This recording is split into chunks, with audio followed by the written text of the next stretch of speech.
the mainstream media is complicit in the division cycle that even created the climate for something like January 6th to happen, much like they were in the riots of the summertime. So I was like, it's not about that. It's about you guys and Fox and this constant 24-hour news cycle that you're doing and these gymnastics and WWE political climate you're creating that's making people lose their minds and get fried in a time where we should be coming together to get over this pandemic and revamp the economy. He was like a short, Cuban-looking dude in Miami with a 2-foot dick. It's just this, there's no one normal in my life anymore. So like for me, I'm a scaly. I'm not a furry.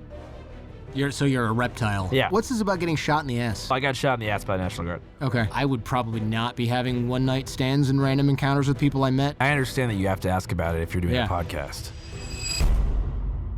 How would you, by the way, describe what you do? Because I had some trouble with that when I was prepping the show. I was like, oh, he did like Gonzo Journalism? I think that's like, pretty accurate. Yeah. Are we rolling right now? Because I'll explain it. We're going. Well, Gonzo Journalism, if you look at the official definition, was pioneered by Hunter S. Thompson, and it included elements of reality and fiction, and it was always retrospective fiction. So like Fear and Loathing in Las Vegas is supposed to be half true and half featuring fictional elements. Okay. The word Gonzo gets used to refer to like in the field reporting because that's also something that Hunter S. Thompson did. So I just kind of roll with it, but technically Gonzo has to be written and it has to be semi-fictitious or fantasy-like. But it's a cool word. It sounds cool. The word Gonzo.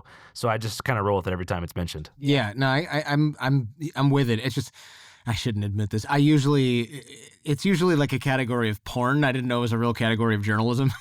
There's a Gonzo pornography category? Yeah. I mean, is it like in the field setups turning into like sexual activity? I think now it's like most porn is that. Yeah. I mean, I don't know because I wrote the stuff off a while ago for like mental health reasons and physical health reasons actually.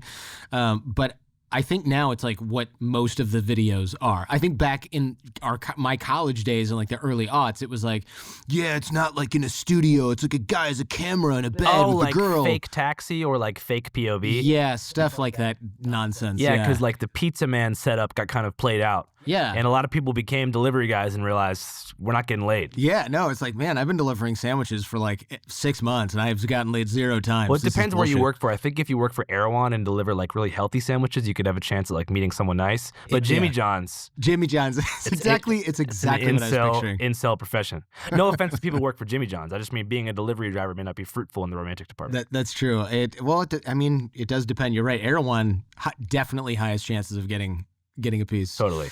So how did you actually used to live in a van? Is that correct? An RV. Okay, that's not a van. See, this is what happens. No, it's okay. When you have an intern prep your shit. No, it's fine. So van life is its own thing. Yes. And van life is pretty sick. You can customize them to do a lot. RVs are spacious. So I kind of felt like I was living in a house on wheels. Yes.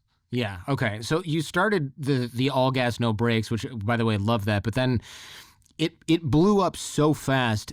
I can only imagine that you were not also expecting that to happen. Definitely not. Yeah. And so, the All Gas No Brakes RV was a 26-foot Class C Catalina Coachman sport motorhome that was acquired for $21,000. I was getting $45K a year, and then, that was a sick salary coming out of college. Yeah, the show actually, exploded to a degree that created some tension with me and the production company. Yeah. But before you proceed, I just reacquired All Gas No Brakes 3 days ago. You did? Yeah. Wow, congratulations. Yeah, so I own the IP, catalog, brand rights, and all that stuff. So the beef is squashed. The beef is squashed. Wow, that's actually amazing. This is April 24th, so you did this in late April. I don't know when this is going to come out, but that's pretty awesome because I think a lot of people. I also lost an old business in a way where it was like, hey guys, I want to leave, and they were like, cool, we'll just do this amicably, and then they were like, wait, what if we screw you out of everything? And then you just have to sue us. And I was like, well, as an attorney, I was like, well, not only am I going to do that, but I also know that this is going to take forever. So I'm just going to start over. Yeah. And there's so many layers to how crappy that all is. Yeah. And can I do this again? Was that fire in a bottle or lightning in a bottle that I can't do anymore? Why did these people do this thing when they could have done it a million different ways? And then it's like, also my identity was the all gas, no brakes guy. So am I still who am I now? And can I redo that? Or am I still that person? There's so many, I assume you went through a lot of that. Yeah, I've gone through a couple different business fallouts. One of them in particular, I can't say the name of the company or the individuals because of an agreement, but the two people in it quit while simultaneously both owning a significant share, but there was a loophole in the contract where they could quit and resign from their duties while retaining economic interest in the company. So in order for them I had to complete their resignation by accepting a buyout offer for their share. So it's like stuff like that made me very wary. Now, moving forward, I have a lawyer draft like a perfect agreement for everything, whether it's a work for hire editor or a camera person. I just make sure that there's no room for error. Yeah, that's smart. I mean, even, and I don't mean to scare you, people always, they would go, oh man, how did that happen to you as a lawyer? Dude, you got to get these certain kinds of agreements. And what people who aren't lawyers don't realize is you can have the best lawyer in the world draft something. And if I go, yeah, well, I'm not going to follow that, you then have to sue me and hire an attorney to do it. And it's going to cost you $50,000 or $100,000 when all is said and done. And then the judge is going to take 3 years to go through this whole thing. Yeah, right now I'm being sued in federal court for defamation, false light, stalking, federal wiretap act by a guy that I've never met before who's claiming that I did all these things. He knows they're not true, I'm assuming, but he's going through the painstaking process of litigation just to cause me financial harm. Right. Yeah, it's called lawfare. It's like warfare.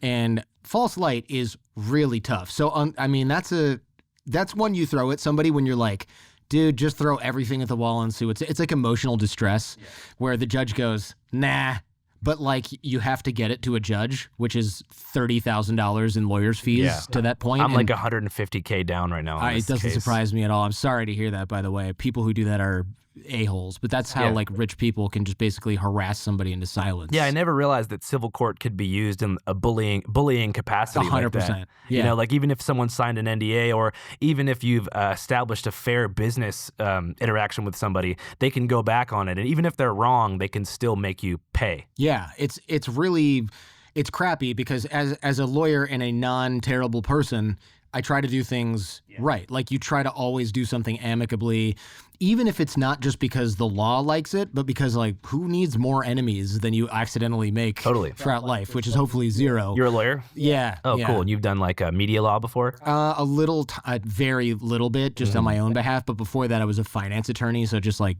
Wall Street. So then, you know, we filed an anti-slap motion, right? Yeah. And the judge did not approve it. So we're appealing that decision in the Ninth Circuit Court of Appeals. So what this is for people who don't know, anti-slap is basically a cause of action where you can say, this person is suing me because they want me to be quiet about something, and that is nonsense. They're just trying to slap me down. And there's the anti-slap, which says, all right, I'm going to counter essentially for this. And that usually, I mean, you would think the judge would go, oh, you made a documentary about someone, you didn't hurt their feelings, and now they're suing you for all kinds of random stuff. That's literally what anti-slap is for. But they want to make it, you don't want to keep people out of court also, so the judge has to, the other problem is judges are 100 years old half the time, and they're like, I don't even understand. Like I had a judge tell me, this business only makes a few $1 million a year. Where were you even in front of me? And it's like, real businesses make, are you kidding? So if I have a sandwich shop that makes $200,000 a year, I can't go to court. Yeah. This is 10 times that size, and the judge is like, "Why are you in front of me?" And it's like, "Yeah, we're not Deutsche Bank, but like that doesn't mean it's not a problem for the company. What the hell is wrong with you?" Yeah, our judge is 93. Yeah, is real. No, are you kidding? He's 93 years old. So it's a 93-year-old lady. Yeah. She's never seen YouTube. I don't know. I mean, she Netflix. I've heard of it. She rejected our motion to dismiss and shot down our anti-slap motion. So we're probably gonna have to go to trial if things don't work out. And I'm gonna probably try to crowdfund some of the money because it's gonna be over $1 million. But I don't want to blow that whistle until the appeals court is through with it. Hopefully, I'm hoping that the appeals court can like review it a little bit more because I'm assuming that's gonna be 3 to 5 people, all of whom are likely like below 70. Yeah, well, I wouldn't count on that part, but 3 to 5 people who might go, yeah, this is what anti-slap is for. Because it wouldn't surprise me if this person who's 93 has either never dealt with this or is like, I don't believe in that. Yeah. Don't care. Well, if the judge is watching right now, I love 93-year-olds. Shout out to you. I hope to be doing this job when I'm 93. That's right. And that just means more decades of experience than the others. So please. Yes. Read the motion, which you maybe also did not do. You get up and close to some, I would say objectively crazy people. I don't know if that's a fair assessment, but depends, but definitely sometimes. Yeah. The subject of the new documentary, this guy Kelly, who hates Bill Joyner. That's the guy who's suing me. I know. I figured, actually, I should say. so he hates this guy, Bill Joyner. Can we talk about this guy a little bit? I mean, I know you can't say anything bad about Bill Joyner. Well, spoiler alert, by the end of the documentary, it's revealed that Bill Joyner didn't actually do anything illegal. Whether you think that lending and foreclosures are immoral is your own opinion. Sure. But we actually clarify that Kelly's claims are defamatory and not true by the end. So just putting that out there. Yeah, that's interesting. You'd think Bill Joyner would go, even the documentary from the guy I'm suing says that I didn't do anything wrong. Yeah. So how is that defamatory? But I'm not a judge. So this guy, this guy's fascinating to me, and we'll get into the radicalization stuff. Maybe I should back up a little. There's another interview with a guy that says, I'd rather die than wear a mask. People are selling baby parts at Planned Parenthood. That's another thing this guy Kelly believes. It's like, what part of this is brainwashing and what part of this is mental illness, and where does the Venn diagram overlap, you think? Well, I think that for one, people who gravitate toward conspiracy theories, even if they masquerade as being very angry, it's actually collective self-soothing, because they're essentially, they may be like I said, they could appear angry, but they're very united in their belief in the perseverance of the human spirit, specifically the human ability to keep secrets.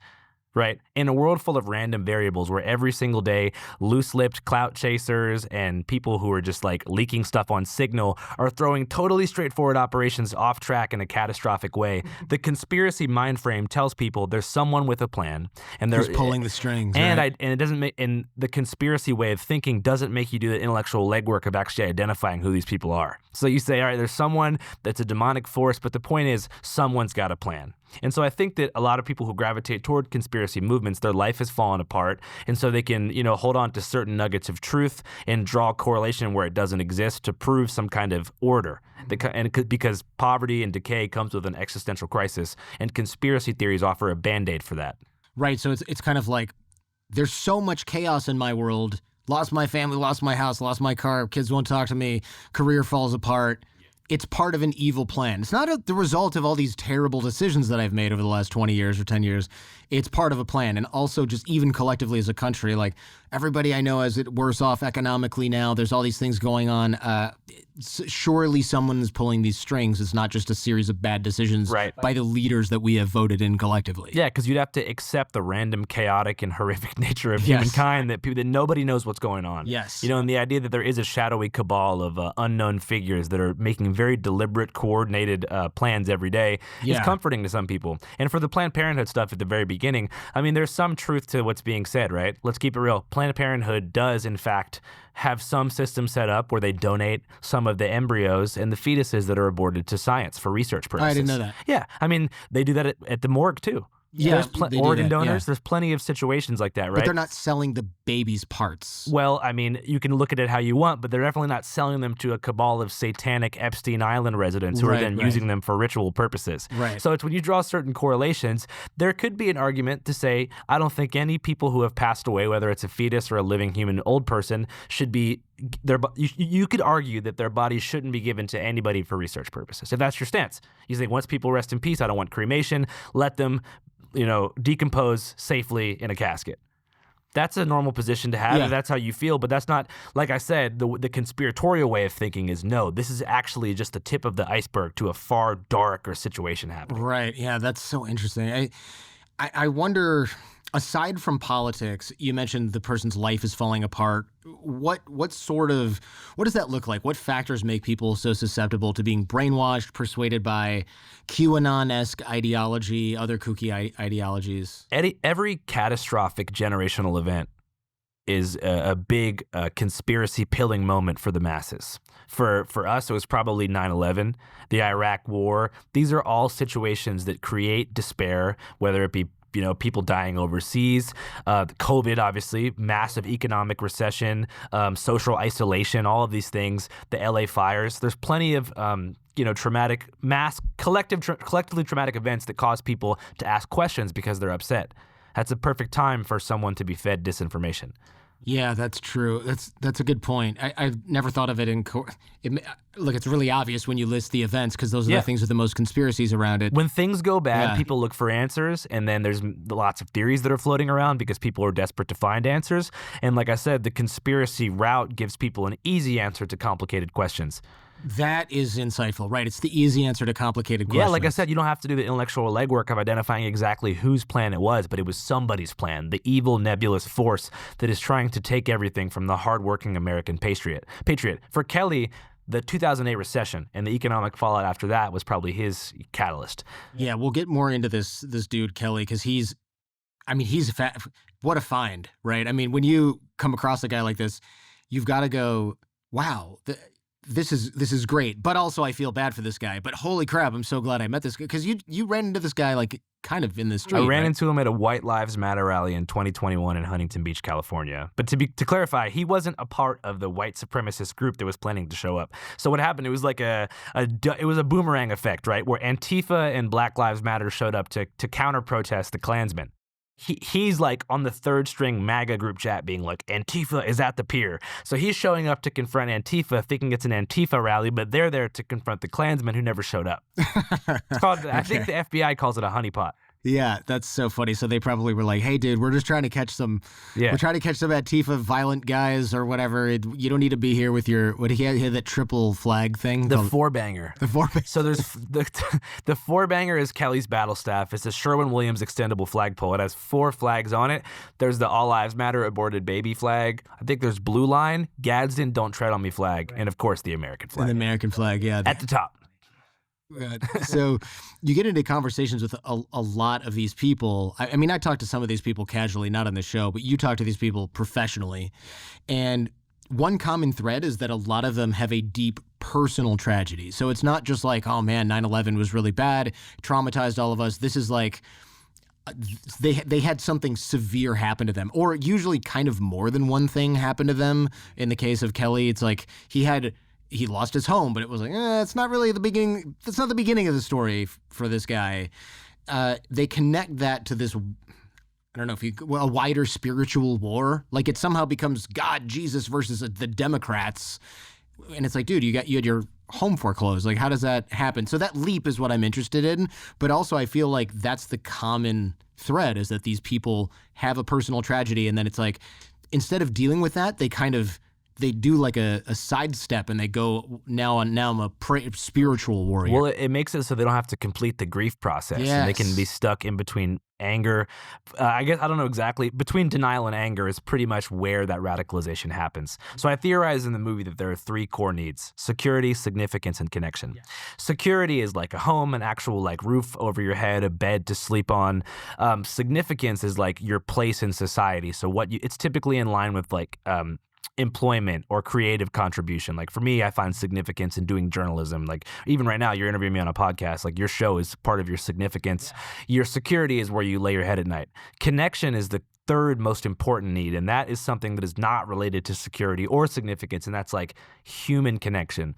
Being loved by another person, your partner, your children, your grandparents, and connection is the most important one, and it can't be fulfilled by the first 2. So some of the people with the most security and significance, i.e. some of the richest people, are the most alienated, whereas there are people with very little significance or security who have a lot of connection to others. Community exists, in my opinion, more on a working class level than it does at the very top.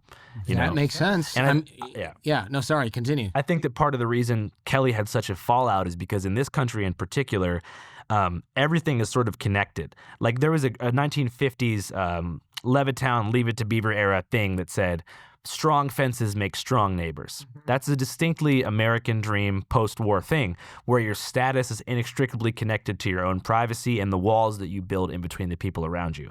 When I lived in Phoenix, Arizona, I lived in a nice neighborhood, like maybe $6K a month. My neighbors, I never saw them one time. They would call the landlords for noise complaints, never talked to me. I was totally isolated from them. That's weird, hey? Yeah, and when I was younger and I was paying like, $500 a month living in the French Quarter on Bourbon Street in an attic the size of a baseball dugout. My next door neighbors, Frankie and Johnny, these gay dudes who sold meth, were like my best friends. And if I needed their help, I would call them. So the more money that I've made in my life, the less close I felt to my neighbors and community. So I think that it's kind of like a snake that eats itself. I think a lot of people have that experience. Not the gay meth dealing neighbors, but the community issue. Let's take a second here because I want to put something on your radar that could actually change the way you feel day to day. You know that feeling when you're doing everything right? You're eating the salads, you're skipping the dessert, maybe you're dragging yourself to the gym 3 times a week, but you still feel a lack of energy, digestion's a little off, joints are achy, and your doctor's like, let's just try another pill. It's like the whole system is set up to manage symptoms instead of actually fixing what's wrong. That's where Rivero comes in. I signed up to try Rivero. I've got to say, I'm impressed. What they do is they treat chronic disease at the root cause instead of papering over your symptoms with medication. A lot of the issues people deal with, so obesity, diabetes, autoimmune stuff like arthritis or Crohn's, some of it is, of course, not just random. Rivero dials in a high-protein diet personalized to you, backed by science, designed to restore gut health, reduce inflammation, get your metabolism working the way it's actually supposed to. You don't have to count calories. You don't have to do 2-a-days in the gym. You eat real food. You feel full. You actually start feeling good again, and you're not doing this alone. Rivero gives you a full medical team right in your pocket, so you have access to doctors, coaches, daily support, biomarker tracking. Your whole care plan lives in the Rivero app, so they're checking your labs, they're watching your progress, they're walking with you every step of the way. And most people who join Rivero, they start seeing results and reducing their medications within weeks. And right now, Rivero is giving you 10% off your first month. Just head to Rivero.com/Jordan to sign up. That's REVERO.com/Jordan. Honestly, if chronic illness is affecting you or somebody you love, this is worth checking out. It might just be the thing that finally moves the needle. You know what that reminds me? It reminds me of that movie Office Space, which I'm sure you've seen, where he's like talking on the phone. He's like, "Hey man, you want to come over?" And the guy already heard everything. "No man, I don't want you my life up too, man." And it's like, oh yeah, he's already heard the whole thing because he's right there. Those two gay meth dealing dudes are like, "Guys, I need your help," and they're like, "Yeah, we heard the whole thing. We're on it, man. We're on it. We know." Yeah, That's a perfect reference. I forgot about that scene. yeah. But yeah, that guy's neighbor literally is like exactly what I'm talking about. Yeah, and they're both like kind of down and out. Like one dude's like a construction guy, and the other guy works in that crappy office, and it's like they look forward to hanging out. They can count on each other for stuff. They can lean on each other. They have pretty much nothing in common. Yeah, and the reason that's so significant is because when Kelly lost his home, his neighbors were like, "Can't help you. Yeah. Good luck." Like in an ideal world, if you have a strong community, you can get your house foreclosed and people will help you. You can stay on your friends' couches, like assuming you're a well-standing community member. You can recover from that. But the way it was in his world where everyone had built up their own empires, even if they were next door and like they wouldn't share, it was like, you lost your house? Yeah. Sorry, bro, you got to go with the poors. Yeah, and you kind of almost get the sense that in a community like that, there's gleeful gossip going on. "Oh, did you know that he lost his home? Yeah, that family had to move out. Oh, I thought he was a lawyer. Yeah, well, not anymore. You got disbarred." And it's like, I see a little bit of that in kind of like the online space. There's a lot of people who really, we should all be like helping each other out and cheering for each other. And it's almost like, I mean, you saw this when you got accused of stuff, which we can talk about a little bit later. Yeah. There was a lot of people that were like, "Dang, I can't really believe that." And I was like, well, okay, I want to hear the detail. I always, especially as a lawyer, I'm like, I want to see the details and the receipts. Yeah. But a lot of people were like, "I knew that guy sucked." And I'm like, no, you didn't. You know nothing. You still know nothing. Yeah. What are you talking about? Well, I mean, online hatred and the accumulation of wealth are all rooted in existential dread. The desire for power, whether it be wealth or followers, is rooted in the existential fear that nothing matters and that your entire life you're just working toward achieving something intangible that will disappear the moment you pass away. Yeah. The reason people want to hoard wealth is because being rich is the closest thing you have to immortality. And being famous might even be a more immortal sense than that, because you go around and you see outlines of the Beatles on stained glass windows at the Hard Rock Cafe. You see murals of Kurt Cobain on Melrose in places he's never been before. So fame and money are the two things that can help us deal with this shared dread that we have, because everybody's going to die. That doesn't make me scared anymore. It kind of did. A friend of mine, Neil Strauss, who wrote a bunch of cool books, he was like, "What would you do if you had 6 months to live?" And I was like, "Oh, I'd record so many cool podcast interviews." And he's like, "Why? No one's going to remember you in 100 years. And I enjoy doing it, and I think, it's going to be a great legacy. But he's not wrong. It's also like, you should just really only spend that time with your kids and your family, because none of the rest of it matters at all. That's something hard to grasp. I'm sure you're a workhorse like me. I see you do a bunch of episodes. Yeah. And the satisfaction and dopamine rush of like doing numbers on a podcast is transitory compared to the fulfillment you get from really connecting with somebody. It is, and it's very hard for guys like me / us. You don't have kids now, do you? No, I want to though. Yeah, once you have kids, it does change. This was before I had kids, so I was like, "No way, man! Do the podcast." And then once I had kids, I was like, Love y'all, listeners. This is great. We're going to be in reruns because I have terminal cancer or something like that. This is not true. Not true. Not true, folks. Safe. But like, if that were the case, and I'd be like, I'm just going to go to Greece with my kids. I'm going to China. I'm literally not going to answer any more email. If you want to write me, my wife will check it probably after I'm dead. The end. This makes me think, man, my mom invited me on a birthday trip this weekend.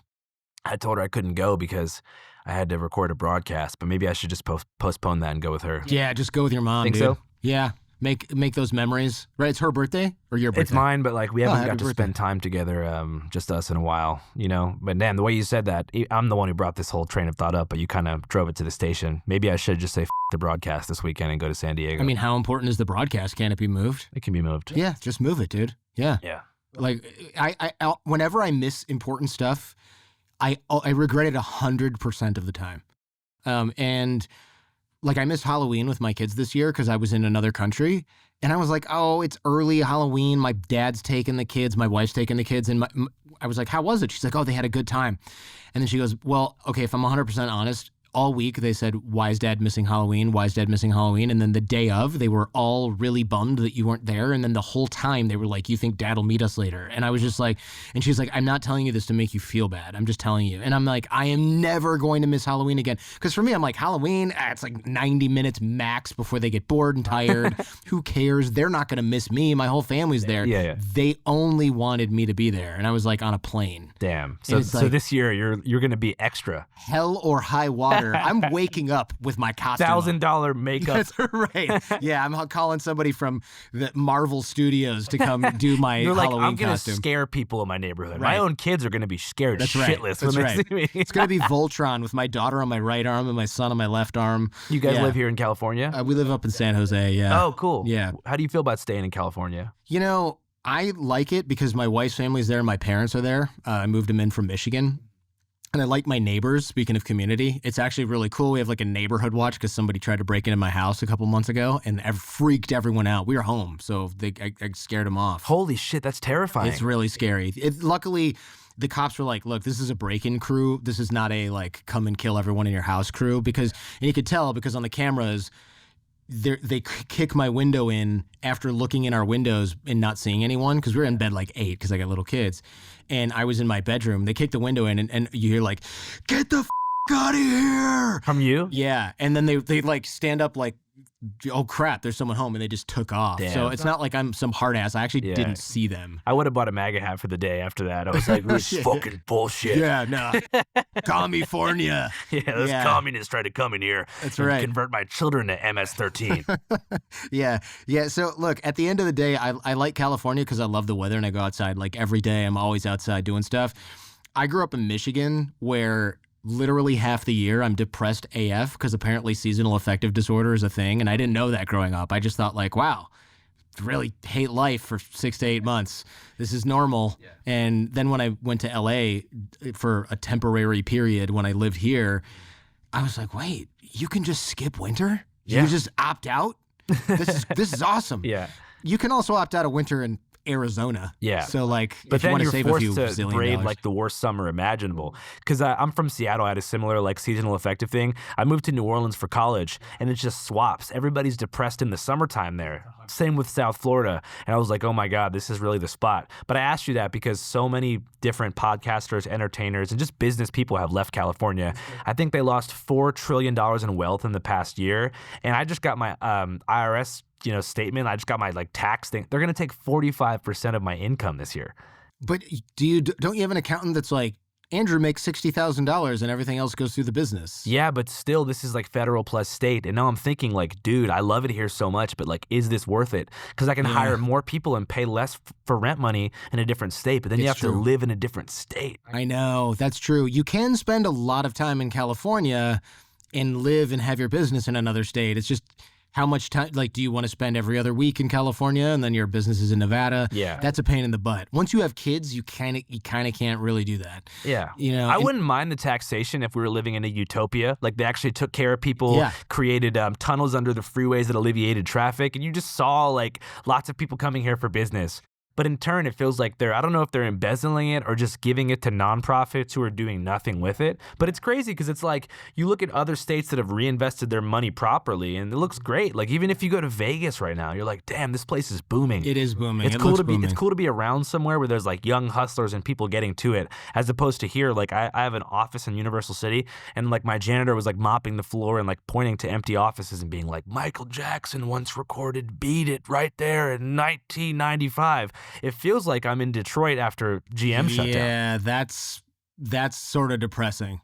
When I was in New York and doing the finance hustle thing back in the early aughts as a lawyer, that place was electric energy and it was awesome. I would live in New York again. Even in winter in New York is dope because it's just so much going on and you're inside and stuff. It's like whatever. You can wear nice winter clothes, you feel stylish, whatever. But winter in Michigan is just like, so I have to get in my car right now for 20 minutes? I got to warm up my car for 40 minutes to take that ride? No, this is terrible. So if my family didn't live in California, I don't think I would live here.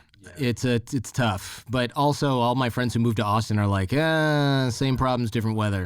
This is a controversial take, but I believe Texas is for Texans. And I say this as a guy who loves Texas and respects the culture there. They have a different way of life. And I just don't think that California bag chasing mentality works too good out there. I can definitely see that being an issue. Like it's for them. Yeah. Florida, I feel like is for everybody. It's kind of like a mutual American place where you can just go to start a second chapter. That's right. Texas people belong there. Like you can feel it in the way they talk, the way they dance, the way they just think about things. Like the pace is meant for them. It's not meant for LA comedians looking to turn over any leaf. That's a really good point. There's a lot of people who have gone to Austin who kind of like, well, you know what? This is a weird road to go down. But there's a lot of people who moved to Austin, for example, from California, and they brought a lot of their same mindset that didn't work in California down to Austin. And it's funny because the people in Texas are like, God, get out of here, right? But they're also still annoyed with how Austin has turned up. And I'm like, well, you guys are doing that to yourselves. But I also have a lot of friends who moved to Austin that love it, but they don't live necessarily in the city. They live in like Bastrop, like Ryan Holiday, my friend Ryan Holiday lives in Bastrop, Texas. Just out there. Just like out in the middle of nowhere, runs a bookstore and is like, this is for me. So look, this is a little bit of a tangent, but I definitely agree with you a lot. I think there's a lot to think about. Move before you have kids. It's so much harder to move after you have kids. Yeah. It's nearly impossible. You mentioned those three core needs: security, significance, connections. When this happens to teenagers, you mentioned in the documentary, I think this is you in the documentary, they go into dangerous attention-seeking behavior. So when someone's assaulted or has issues at home, they start getting into trouble. And that's why we look at the homes of teenagers when they go off the rails. But what about adults? Like, what do we see with adults? Because not everybody who goes through a personal trauma ends up being a QAnon four-banger. Right. There is obviously your underlying opinions. Like if you were already kind of like a staunch Reagan-style conservative, you'd be more likely to gravitate toward MAGA conservatism. Of course, some people have less media literacy than others, and that has to do with intelligence and not so much with their upbringing. Yeah, you're right. There's plenty of people who get their homes foreclosed and don't go like straight to the Capitol on January 6th. Yeah, exactly. Yeah, and there's also plenty of kids who grew up in broken homes and don't join gangs. So there's a bunch of factors. Some are cultural, but some do have to do with media literacy and intelligence. That is a good point. Americans, a few decades ago, maybe I'm delusional, maybe you've got some info on this. A few decades ago, I feel like Americans could disagree with each other without hating each other. And, politicians from opposite parties, they played softball together or whatever. But also, there was just this totally different level of respect, I feel like, in the 90s. And if somebody was a Republican and you were a Democrat, you didn't you didn't shame them or call them names or anything. You were just like, oh, well, I voted because I care about education. And they're like, well, taxes are too high. And that was kind of it. It wasn't like Uncle Frank's spit takes, spitting out his food and yelling at the Thanksgiving table. Politics were kind of boring back then. There wasn't like WWE showmanship. There couldn't be like a Romney adjacent Proud Boys, and there couldn't be like Antifa during Bill Clinton. Well, look, when I see British politicians, like they're maybe 10 years ago, 20 years ago, when I was in college, I was like, these people are ridiculous. So they're like, and they're like yelling at each other. And you see these other, I don't know, like Lebanon's parliament or whatever, they're all freaking out and yelling and screaming. Serbia, they're launching tear gas. I just remember thinking, gosh, look at our Congress. Like, we have our shit together. Now it's like, nope, we're the same / worse than all these other sort of, like you said, WWE showdown in government. And it's like, what are you talking about? Marjorie Taylor Greene's talking about Jewish space lasers, and it's like, how did this happen? And also the politicians are on the same damn phones as we are. So now we're in an era. Back in the day, it was like politicians were the ones who traveled. They were more engaged with the public. They're also on Twitter being hypnotized by the same social media platforms that the average person is. And that goes for like left and right. So that's why there's such little conversation. I actually think that the generation after Gen Alpha, so when the current 12, 13-year-olds who were in elementary school during COVID, once they are at the age where they can have kids, their kids are going to be anti-technology because their parents are going to be so hypnotized by like watching live streamers and just being engaged with this AI-generated brain rot content. So I think all kids born in 2040 are going to look at people with phones as like, you guys are dumb. Don't you know those things destroy your mind? Yeah, that's a really interesting point. It'll be like cigarettes. Yeah, they're like, dude, put that damn phone away. Yeah. Kids are going to want to kick the can around. Like I grew up throwing sticks around, chasing squirrels. So you did too. Yeah, climbing up trees and stuff. Now, if you have your kid climb a tree now, other mothers will call the police on you sometimes. My buddy has this kid who's 8 climbing trees, and he climbs quite high. I mean, he'll climb up, and other mothers are like, that's dangerous. And he's like, not really. He's going to fall in the grass. It's not going to be a big deal. And he's not going to fall. And then they called the police, and the police came, and they were like, yeah, that's pretty high. What's the problem? And the guy's like, these women are harassing me about how high my kid's climbing in a tree. And he's like, yeah, just be careful. And the cop was like, why? You called the police for this? But also, they did respond to the call. They weren't like, click, what are you talking about, right? They showed up for that.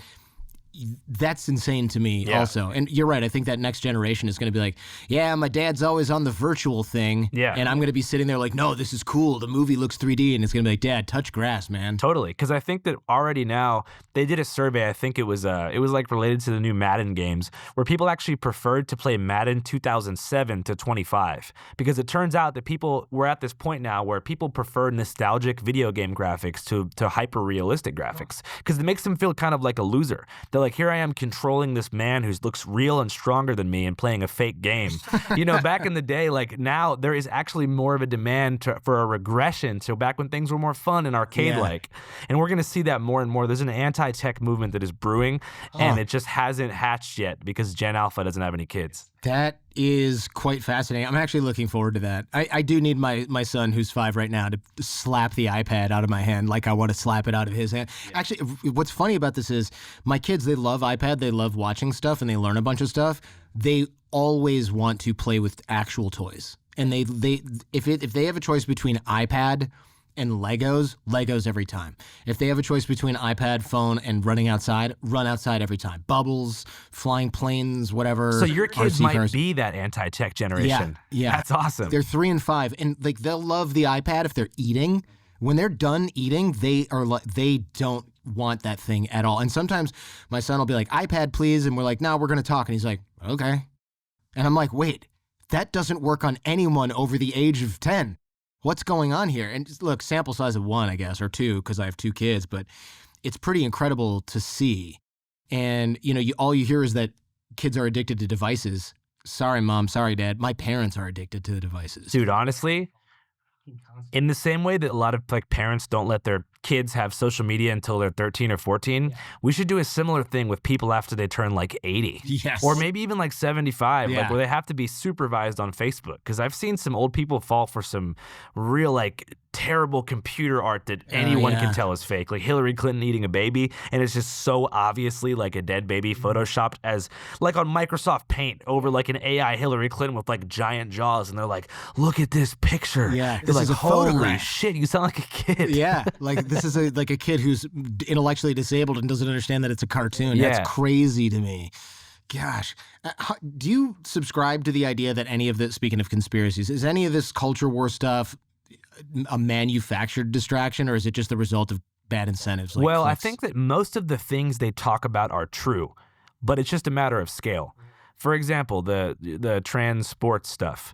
That's happening. That's probably affecting a couple different sports teams throughout the country, but the magnitude of the broadcasts and the way it's recommended on Twitter makes that 40 times more important than student debt or income inequality. And you're like, what the hell's going on? No one can afford medicine.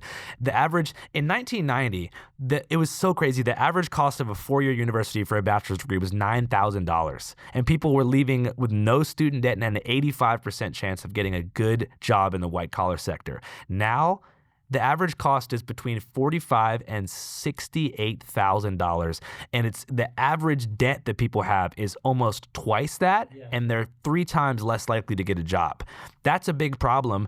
Let's figure that out. So when I go on TV and people say, I don't know if you saw, but there's a dude transition trying to play in women's sports. I'm like, sounds like something for the school to handle. What the hell am I hearing about this for? That's one of them. But I'm careful to like, cast everything. It's like just culture war bullshit because that makes it sound like the thing itself doesn't matter. For example, police brutality was a real thing, right?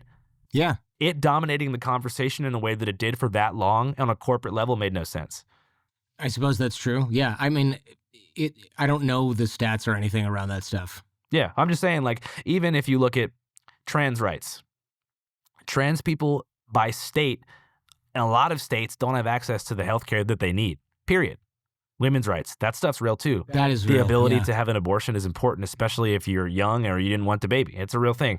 And, that I'm not going to say, the news is talking about that. They're just trying to hop us up on some culture war bullshit while they're, silencing the truth, because that stuff does matter. Like I said, it's just a matter of scale. Scale, yeah. That's an interesting way to look at it. You're right.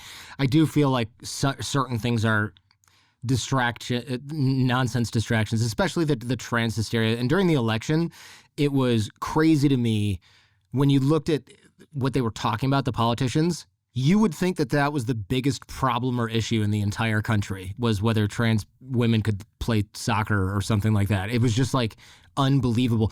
And meanwhile, I was thinking, don't we have massive debt and like trade issues and education issues and stuff? And it was just like, can you believe they're going to let them use the bathrooms? And it's like, okay, I thought we moved on like 3 years ago. This is still the number one thing. It's absolutely insane to me. That part I think is distraction by design, because it's real easy to just harp on that instead of being like, well, we have a complicated question we got to figure out about our education system or it makes healthcare. It makes for more potent reactionary content and headlines that capture the average person. Like I said, the showmanship, the WWE wrestling style nature of political discourse today makes it so the real boring shit just isn't talked about. Yeah, no, that's a good point, because it doesn't get enough clicks. It's boring. Honestly, bro, I'm not perfect. I don't know if I want to hear about tariffs. No, you're right. I look at these things and I go, I'll read a book about it later because I can't control it now. That's partially an excuse, right? The other part is it's not interesting enough compared to the other things that I'm looking at. Now, look, I'd like to think the things I'm looking at are objectively interesting. I'm profiling people like you or whatever. That's more interesting than learning more and more and more about what somebody did yesterday. That's no longer the case, especially because Trump changes his mind so often that it's like, I don't need to learn the whole plan. The plan's going to change on Monday. Yeah, like we were going to go to Harvard University this weekend to cover the pro-DEI student walkout. Another thing came out yesterday. I don't know what the hell happened, but it's not happening anymore. Yeah. So when you chase the reactionary fault lines of different Trump-related issues, you're always kind of chasing yesterday's papers. Yeah, what you need to do is buy refundable flight tickets. Because otherwise you're just wasting your money, dude. That's a good piece of advice, man. Yeah. I'm curious why you make some of the choices you do when you produce and edit documentaries. For example, I think it was Kelly talking about, he's describing his villain origin story, and you're like, let's set him up in the bathroom. Yeah. And I'm like, okay, that's a deliberate choice, right? He's talking about how he loses his house to fraud, according to him. And yeah, he's either you were on the toilet or he was on the toilet and someone else is like on a little stool. And I'm thinking, you could have set this up anywhere, but you set him up in the bathroom. Yeah, I kind of feel bad about that because the reason that happened is we hate shooting interviews in hotel rooms. We travel so much for work and we typically get these identical $125 Super 8 Holiday Inn Express rooms in around the country. And it always looks the same. 2 tiny queen beds, maybe twin beds with this weird TV and the coffee machine and the mini bar, and then one really bad piece of stock image art. And so we have this thing where like we can't shoot any more interviews in these hotel rooms because it makes us look amateur. And so we just sort of panicked and we're like, let's just do the bathroom. That's going to make people think. And now I feel bad about it because like it was an important interview. But thankfully the Z90 shot, which is the zoom cam, was tight. So we try to avoid the bathroom shot, but I am in fact on the toilet. Okay, yeah. I wondered if that was, look at the juxtaposition between us being in here and like him telling him this to the serious part. Okay, so even this question shows that it was a good choice to do it in the bathroom because you're thinking like, what is he trying to say? Deep. There's a deep hidden message. Yeah. And the hidden message is we're sick of We're hotel flushing rooms. down the problems. Right. Or just like, this is really silly and we're not taking it that serious, even though he's taking it that serious. But that's kind of a mean way to look at it, because you actually did treat him with a tremendous amount of respect. So this guy, Kelly, once again, lost his home. He lost his business. He was disbarred, and he lost his family, kind of. But it wasn't just because... His version is what? I lost my home because of Bill Joyner. But then it was more like, actually, you got out over your skis financially. Then when you got disbarred for literal tons of misconduct, which maybe was related to a mental illness, because that's a lot of misconduct, dude. Then he loses his home because he lost his business. And then it's like his family's like, yo, we can't take any more of your shenanigans. So they kind of go their separate ways. Yeah. And he just blames it all on this one event, which is the foreclosure. I thought that was he's a semi-sympathetic character when you get to know the story. And I think part of the reason that he was pushing his family away, because think about it, the foreclosure was like, I think 2017, 2018, he continuously pushed his family away for 4 years because he couldn't accept what had happened and completed the grief process, to where he was like, you know what, I took an L, I'm going to step back and I'm going to figure out what to do next and live life in a way where I can avoid this kind of catastrophe, which is hard to do because you have to swallow your pride, you have to forget about what was lost, you have to forgive enemies of the past and move forward. And nobody likes to be around a resentful, spiteful person, even if they were done super wrong. It's just exhausting. Everybody's got their own problems and their own conflicts in life. They don't want to be around some person spinning out about, oh, fuck Bill Joyner, he's a piece of shit. So I think just that energy and that frantic negativity is part of what made them feel like, I don't want to be around my dad. Yeah. Yeah, it's sad. I mean, you start to feel sympathy for him, but then you also go, I wouldn't end up in this situation, because I would make different choices all the way. Well, by the way, the misconduct thing, did you ever get further insight on that? Because it's one, getting disbarred is actually kind of hard to do. I mean, I just knew it was for a variety of infractions that occurred over a 5 to 6 year period of time, just not paying clients back, overcharging hours, just different stuff. I mean, I went on his, I don't know if it's like Google reviews or whatever, but his former clients had left some feedback, and it was all like, man, this guy sucks. But some people said he was a great lawyer. I don't think he was particularly like evil. I just think he cut corners and he got caught. Mm-hmm. I wonder, do you think it's sort of chicken egg, right? Was it like mental illness? Then he starts doing the misconduct stuff because he's not all there. That results in him also overspending and then losing his house. I mean, it's because he didn't lose his house to a bank. He took something that might be a loan with kind of aggressive terms because banks wouldn't deal with him, most likely. Totally. So it's chicken egg, right? Like, was he mentally not all there? I just think he had bad spending habits. I think he didn't grow up with a lot of money. A lot of it has to do with how you're raised. Like, think about rappers or athletes when they get a $38 million check. Somehow it goes away in 2 years because they didn't grow up with people who were spending wisely. I think his parents, like, he grew up in a trailer park in Iowa or somewhere in the Midwest. So, like, he got all this money. He succeeded. He's like, I'm balling. I want to prove to myself and to my wife and kids and community and family that I am the shit. So I need this big-ass house. If he didn't move into a giant house and get 47 animals, he'd probably be in a position where he's like, I have a nice apartment, here's how we're living. He could have even gotten disbarred and used his legal expertise to do a different job. That's true. That's a really good point. Yeah, when you see this guy, so he has 47 animals, which is wild. And it's like a stingray. It's not just like a bunch of cats. It's like a stingray. There's a bunch of, the aquarium is probably like 25 grand. Pygmy goat. Yeah. Like animals you never even heard of. He's got a little pig. Miss Piggy, yeah, rest in peace. It's just, oh no. Well, the video was filmed 25 years ago, so I'm assuming Miss Piggy's passed away. I'm not sure what the pig lifespan is. Yeah, that's a good point. Yeah, that's a good point.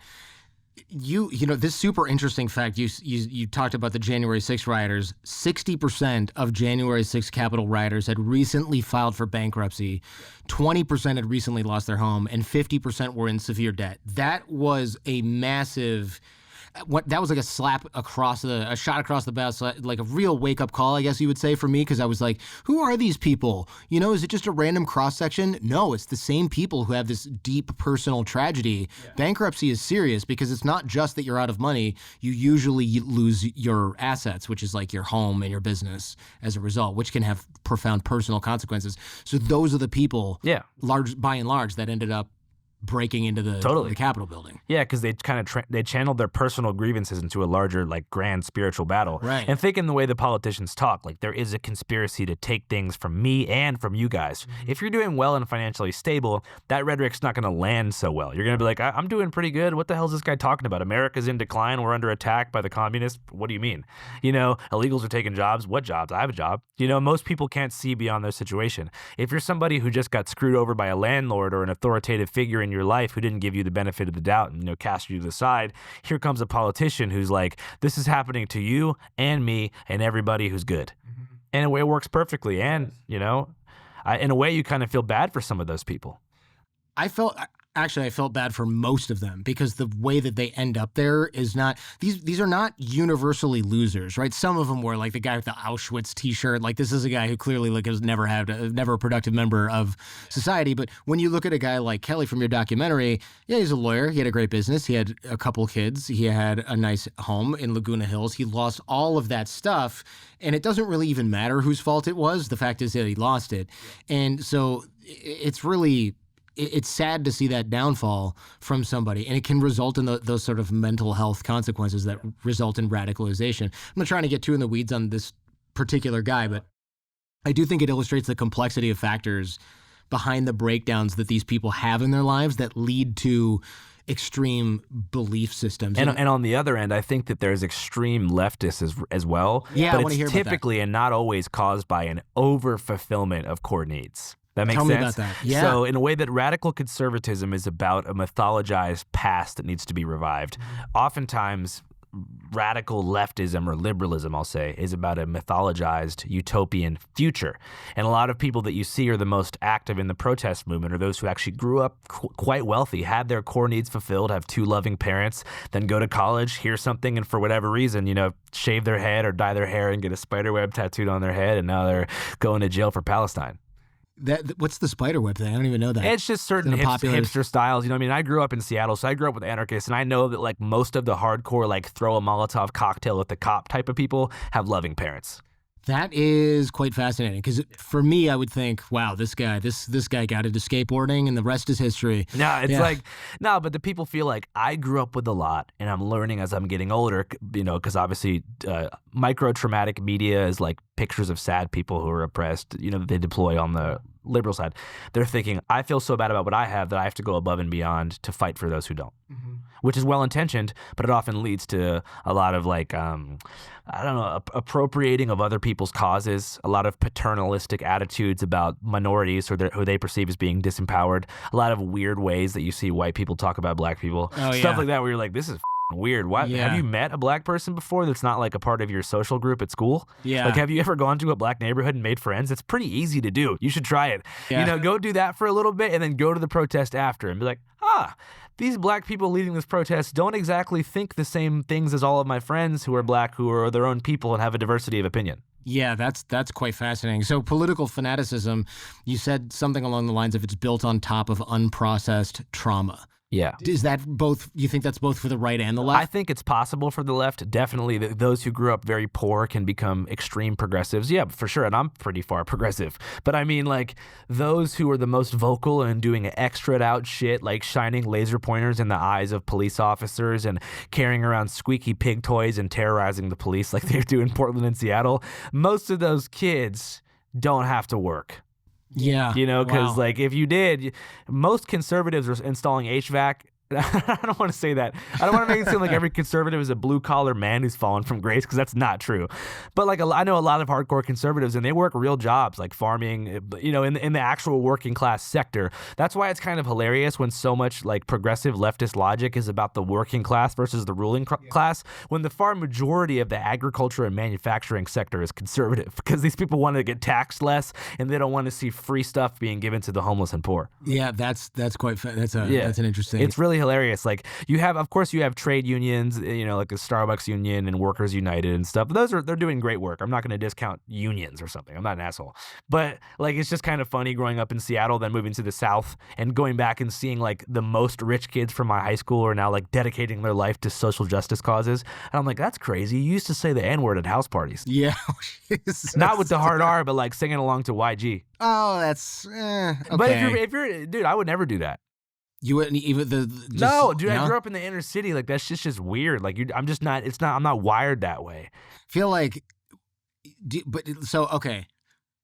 What is that movie I just saw where the guy does it in private and there's a camera on him? What movie was this? I think it was actually like a Bill Burr movie called like bad dads or something like that, and they show the guy that they show the guy doing it in the privacy of his own home, and he's like he'll sing along there, but then he's not comfortable. Yeah, doing it I mean, in front of if anyone I'm else. singing along to a song, shit, you never know. But the point I'm making is that, like, I feel like when you're in the belly of the beast, you can see things progress. Like, I definitely have more understanding of progressive radicalization or whatever than conservative. That's why I made a whole movie about Kelly, because I'm trying to figure it out. Yeah. No, that makes sense. I mean, this guy, man, he's obsessed with these causes, and he's basically dead to his kids. And, well, that's a little bit unfair, but he's estranged completely. Yeah. And you can't help but feel bad for people like this. But then when they make their problems everyone else's problem, it's that's where it gets bad. That's where it kind of gets, like, not just annoying. It's more than that. I don't exactly know the word I'm looking for. Everybody will have situations in their life where everything they care about falls apart. It's a matter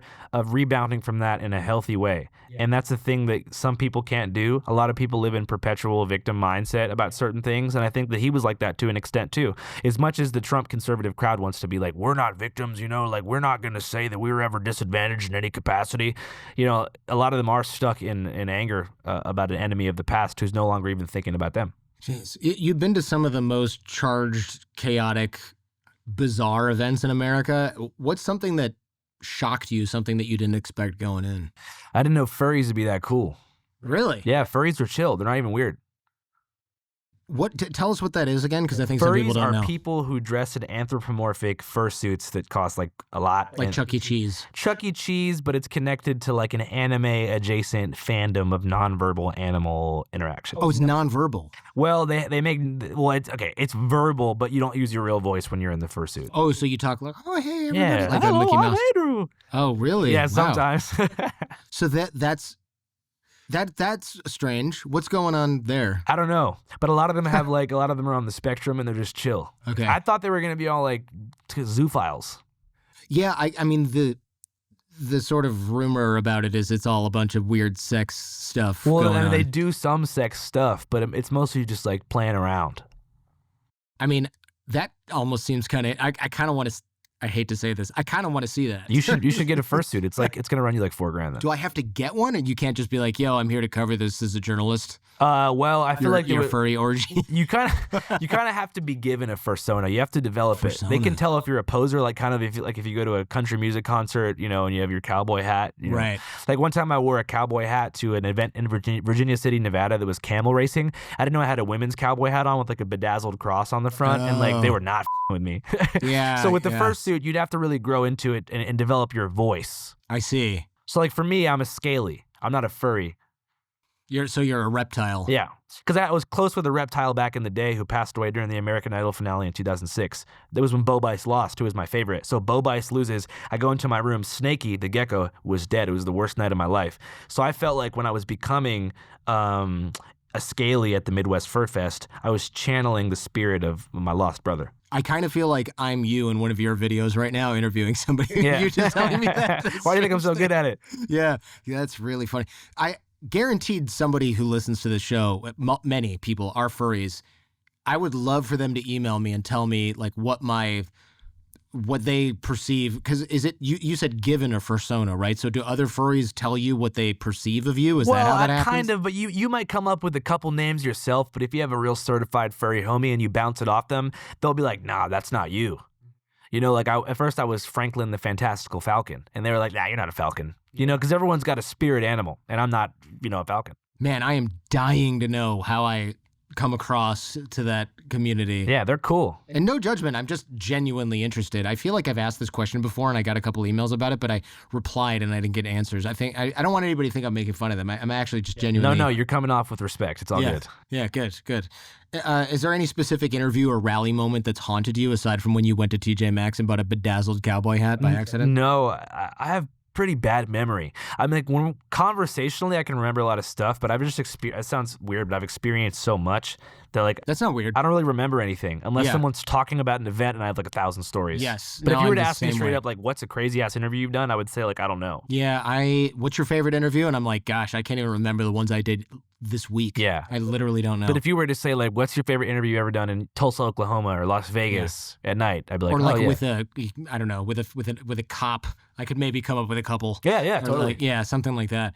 So I know you did. I saw this in really another documentary, I think. Something about psychedelics and you have visuals and you can't drive. Is that true? Well, I can drive, but can't. my night vision is kind of bad. It's called hallucinogen persisting perception disorder.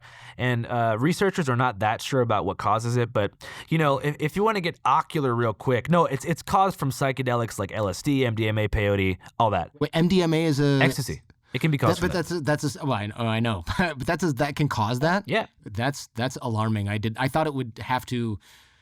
The dose must have to be massive to cause. No, it's very specific. Yikes. It happens with between 4 to 4.5% of psychedelic users, so something like 1 in 30. That is a lot. Check this out. If you have HPPD at home and you have visual snow, palinopsia, and all of the things that we have, it's not an eye problem. It's a brain problem. It has to do with the visual processing system. So it's a little bit of ocular science here. There's 130 milliseconds between your eyes seeing something and sending that information to your frontal lobe to be processed. Before it goes there, it goes through 4 steps. So it goes into the eye, through some sort of stem to the back of the brain, to the occidental lobe, and then from there to the front where it's registered in the mind. So there's we're actually living in the past in a very micro way at all times. So they think that HPPD is something similar to epilepsy, where, when epileptics, when they see strobe lights, they can have a seizure. I remember the Nintendo issue. So this is something like that where they don't know quite yet because nobody wants to put up the money to help people with this condition, But it's something about the occidental lobe and the visual processing center being basically disinhibited by psychedelics. So do you see snow or whatever right now? Yeah, and actually, so according to HPPD science, so do you. But the brain has a self-correcting mechanism that clears it up before exporting the final high res. So that's fascinating. So I'm seeing white noise based on things my eyes are seeing, and my brain's like, we ignore that because it's everywhere. Yeah, it's not necessary. It's not real. Right. And so I see that, and I see extreme eye floaters. I probably see 100 black squigglies right now.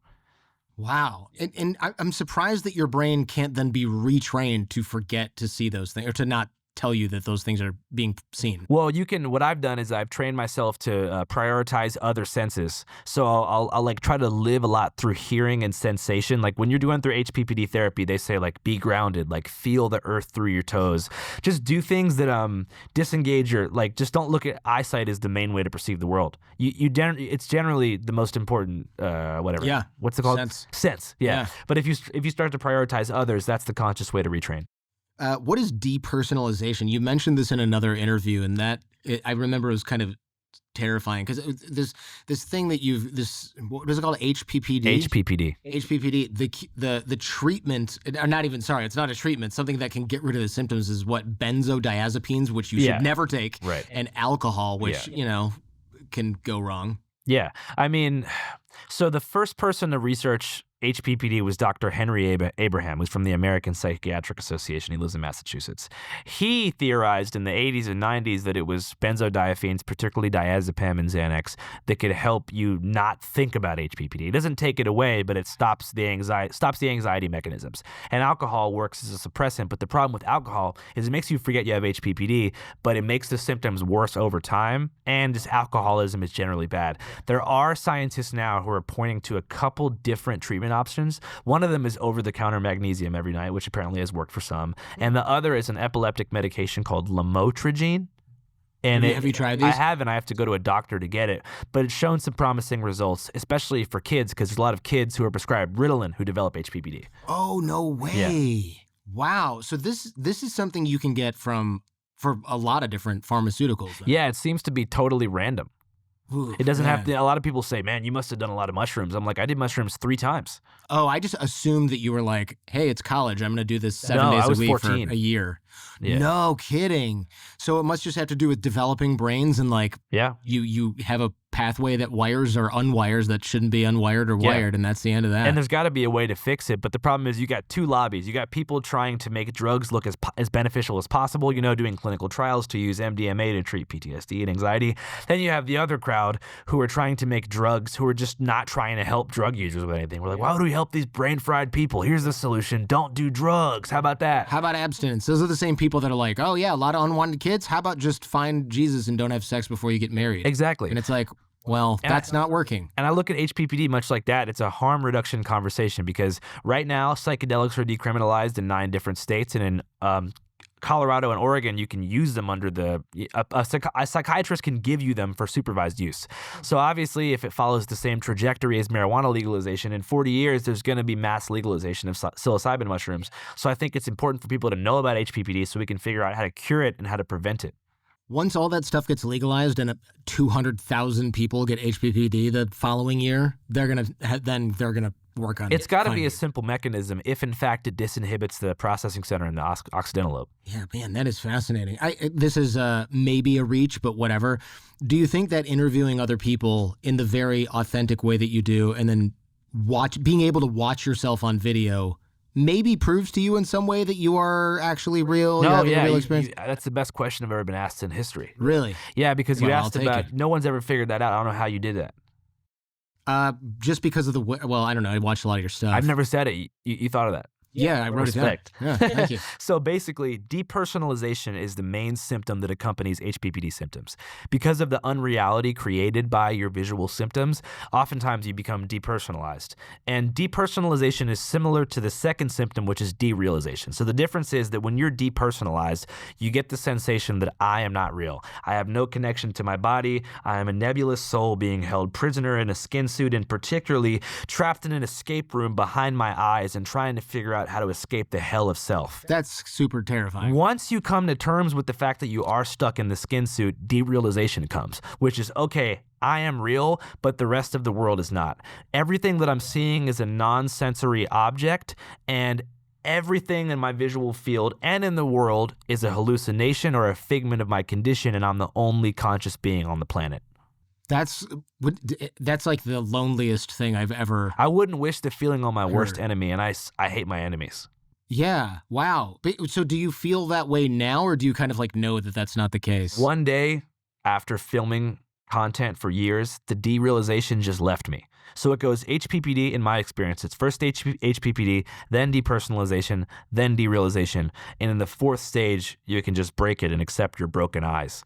I've never heard of derealization. Yeah, but like you're saying, being on camera and filming stuff in the field is proof to me that I'm living in a shared reality and on the same 3D planet plane as the other people. So pretty much like it helps with derealization, not HPPD, not depersonalization, but that third symptom I was able to treat by filming people in the streets. I think one of the reasons that this came about was because I can't even put my own finger on it, but these conversations that I have with people like you on the show, it gets you so far outside your personal opinions, so far outside your belief system, so far outside your personal experiences, so far outside like your own upbringing, whatever it is.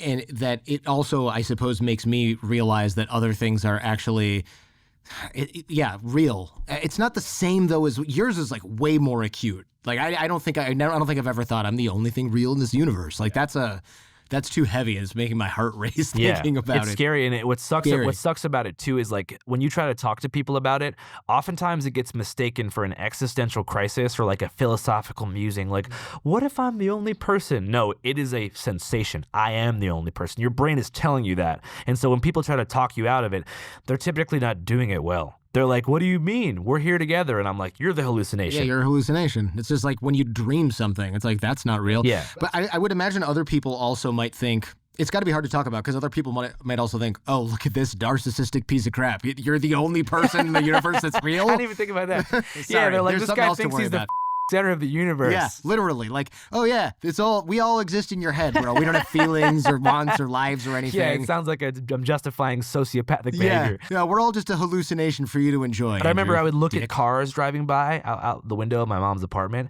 and I would just like try to imagine myself being the driver of that car and being like, they're living a different, like they're here too. You know what I mean? Like it's not just me. Like, and I would convince myself, and I'd be like, no, it is just me. And I would stare at my own eyes in the mirror and being like, who is that guy? And I go, oh, that's me.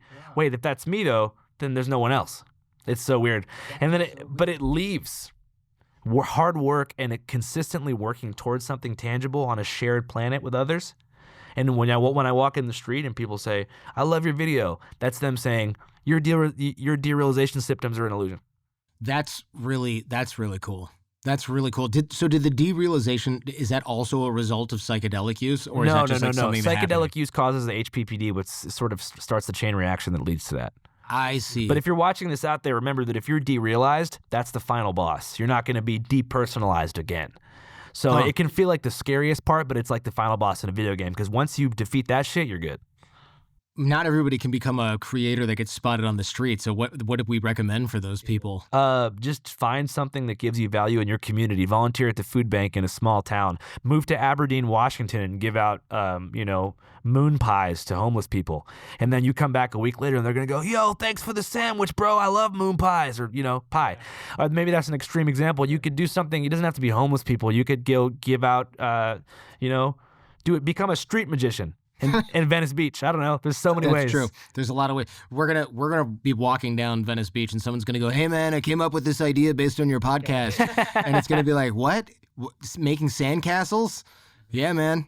The only thing that makes me feel real, and I guess we'll have to pound it out because yeah, I mean, I can see that happening in the future, especially if this episode pops off. That's right. What are some of who are some of your influences? Because to me, it seems like a mix of certain people.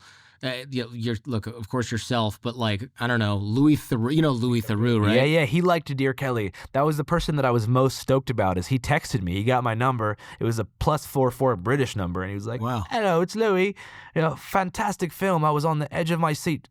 Really? Amazing. Sorry, what a cool compliment. I was like, yes, that was the sickest compliment. Louis Theroux, big inspiration. I was inspired by a lot of other shit that's not journalism, like Chief Keef music. He's a rapper from Chicago. Fallout New Vegas, the video game on Xbox. Lil B. Random stuff that has nothing to do with journalism was inspirational. What about what's his name? The Ali G show, Sacha Baron Cohen. Honestly, probably that stuff. There's also a lesser-known interview show called Brushstrokes with Norman Vanami. Oh, I've totally heard of this. It's so random. It's done by a graffiti writer named J.A.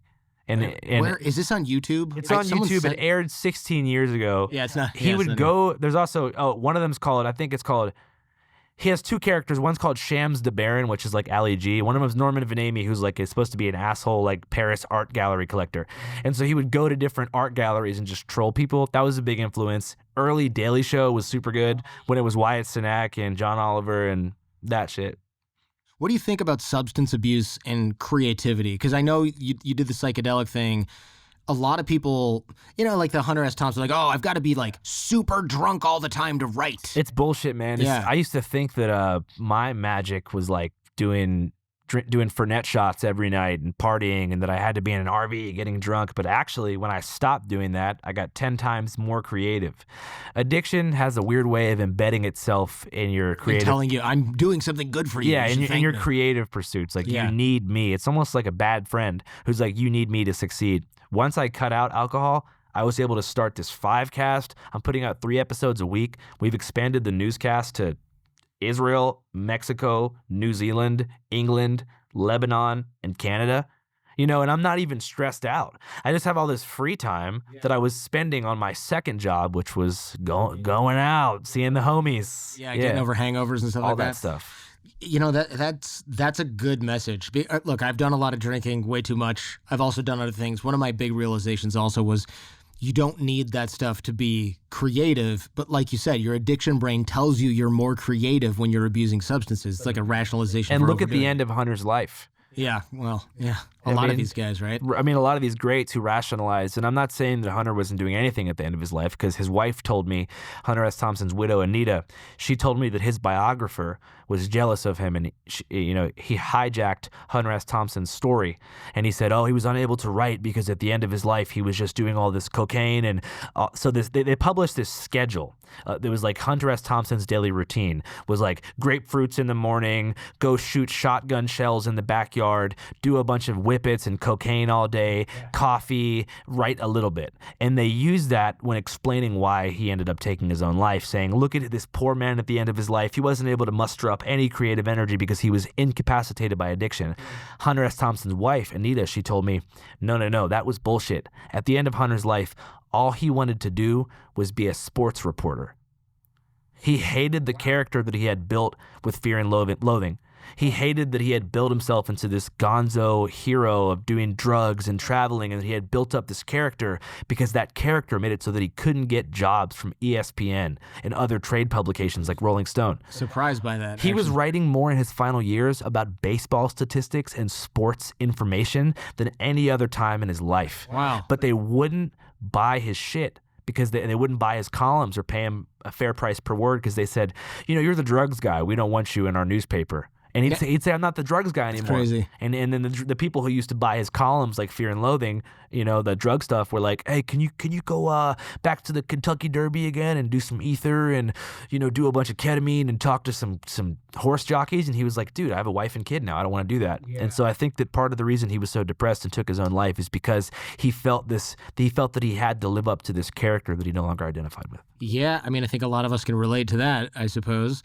You hitchhiked for a long time, eh? Yeah, for sure, man. Tell me about that. Because, I would love to do that, but I'm also scared because I grew up in the 80s and the 90s where it's like, you're going to get hatchet murdered if you hitchhike. Yeah, I mean, that I said this incorrectly in a news broadcast because I mixed up different information, which happens when you're speaking off the cuff. But there was an FBI counterintelligence program that had something to do with incentivizing car ownership where they were trying to stigmatize hitchhiking.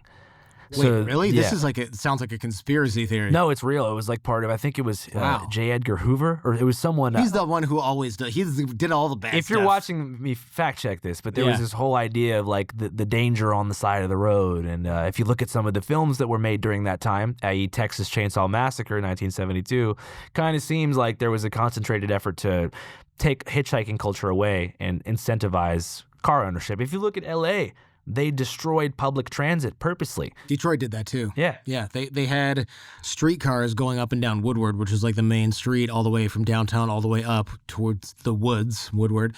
And I want to say Ford bought it and was like, let's rip these out so people have to buy cars, which is a damn shame. Yeah, exactly. And now look at these cities. There's such low social cohesion. Yeah. But yeah, hitchhikers are like the enemy of the state. Back in the day. I don't know if they're still that. Now they're just like escaped convicts. Yeah, well, that's true. You ever go through you ever drive on the highway and it's like, prison area, do not pick up hitchhikers. Yeah, Pahrump, Nevada, it's like every mile. Yeah. Yeah. Yeah, and you're like, shouldn't they be in the prison though? Isn't that kind of it's like, why did you guys let him get out, goddammit? Yeah. No, but I used to hitchhike every summer when I went to college in New Orleans. I would just hitchhike back to Seattle after every semester.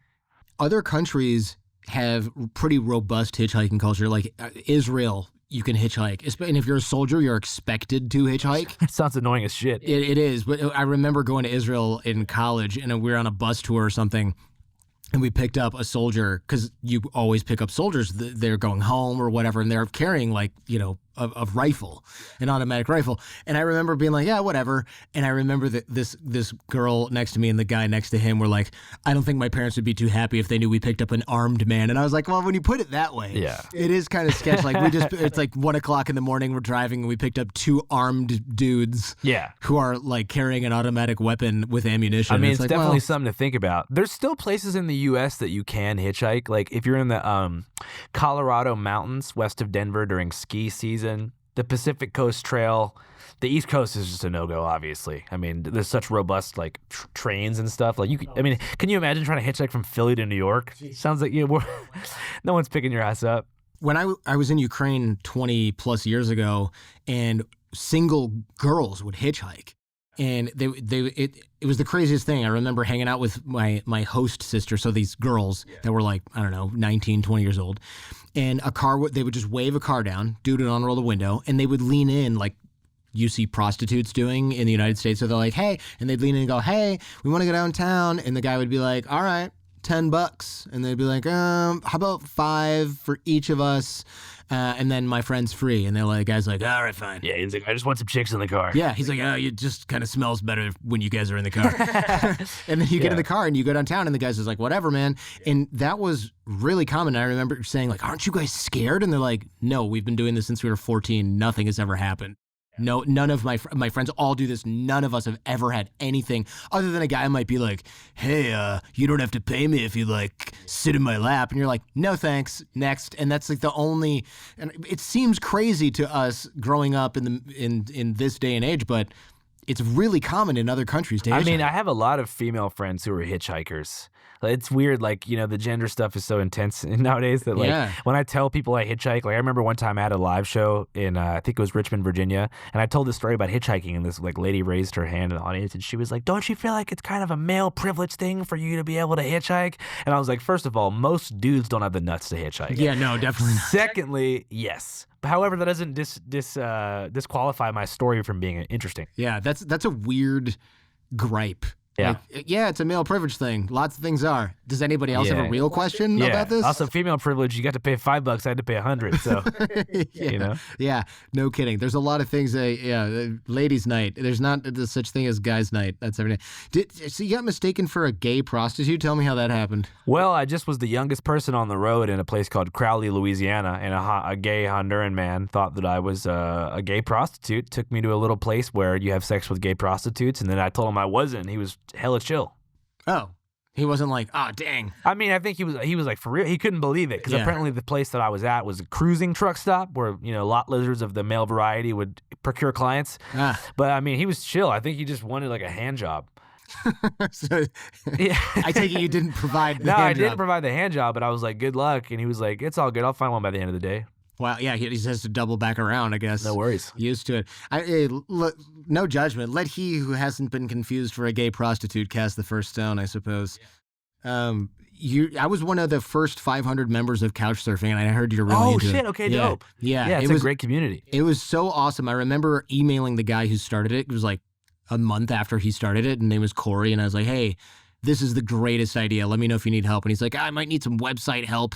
And I remember like using Dreamweaver to try to make like a template or something for him. And it was the stories I have from Couchsurfing have changed my life. Like there were times where I had 13 random people who would otherwise be homeless basically in LA in my crib, like German girls, Brazilian dudes, Colombian girls, like guys and girls from all over the world, Lithuanians. And I'd be like, all right, well, it's going to be hard to sleep in here because the floor's taken, the couch is taken, the chairs are taken. There's girls like snuggling in my bed and I'm on an air bed on the floor next to them. Yeah. We should go to a bar. And we would just invade a bar. And I remember... that sounds so fun. It was so fun. Because imagine you show up and the bartender's like, how do you know all these people? And I'm like, I don't. I met them all yesterday, today, and the day before. And they're all from all over the world. And we're all just hanging out like we've known each other for a year. Dude, I'm so happy you brought that up because when I was hitchhiking, I would use Couchsurfing almost every night to find a place to stay. Yeah, you kind of have to. But it was easier back then because you could just bomb applications. I could hit like 100 people up in one night. Now I think it's like 10 per day, which makes it harder. You? Yeah, that makes sense. Otherwise, you get mad spam. Yeah, I mean, I only had one bad experience on Couchsurfing. What happened? Well, it was I didn't read in the description that this place I was going to in Dallas was clothing optional. Which, I mean, for me, that just meant, like, you can walk to the bathroom naked. Like, I'm not going to be pissed if I see, you walking around naked. Okay. But I didn't realize that was, like, obvious code for a nudist colony. Oh. And so I got there. And so it's not really optional. I just didn't want to be naked. Like, I wasn't weirded out by it. But I was just, like, I didn't want to do it. And, like, they were just really mad at me. So I ended up leaving. Like, they were, like, I was like, I don't want to be naked. And they're like, okay, so we understand some people aren't as evolved as us. Some people have a very limited consciousness and they don't understand. And I'm like, dude, I don't care if you guys are naked. I was also the youngest person and shit. I was like, this is whack. It's a little predatory to, like, enforce that on you if it's optional. I just think, like, being a nudist is kind of like being an atheist. Like, there's this inherent, like, edgelord thing to it where it's like, you grew up thinking you had to wear clothes. Guess what, asshole? I'm butt naked. It's kind of like people who are like, I'm an atheist. I don't know. There's no way that we go to heaven. It's like, how do you know? Why don't you just be non-religious? Yeah, or just don't force it on other people. Yeah, that's.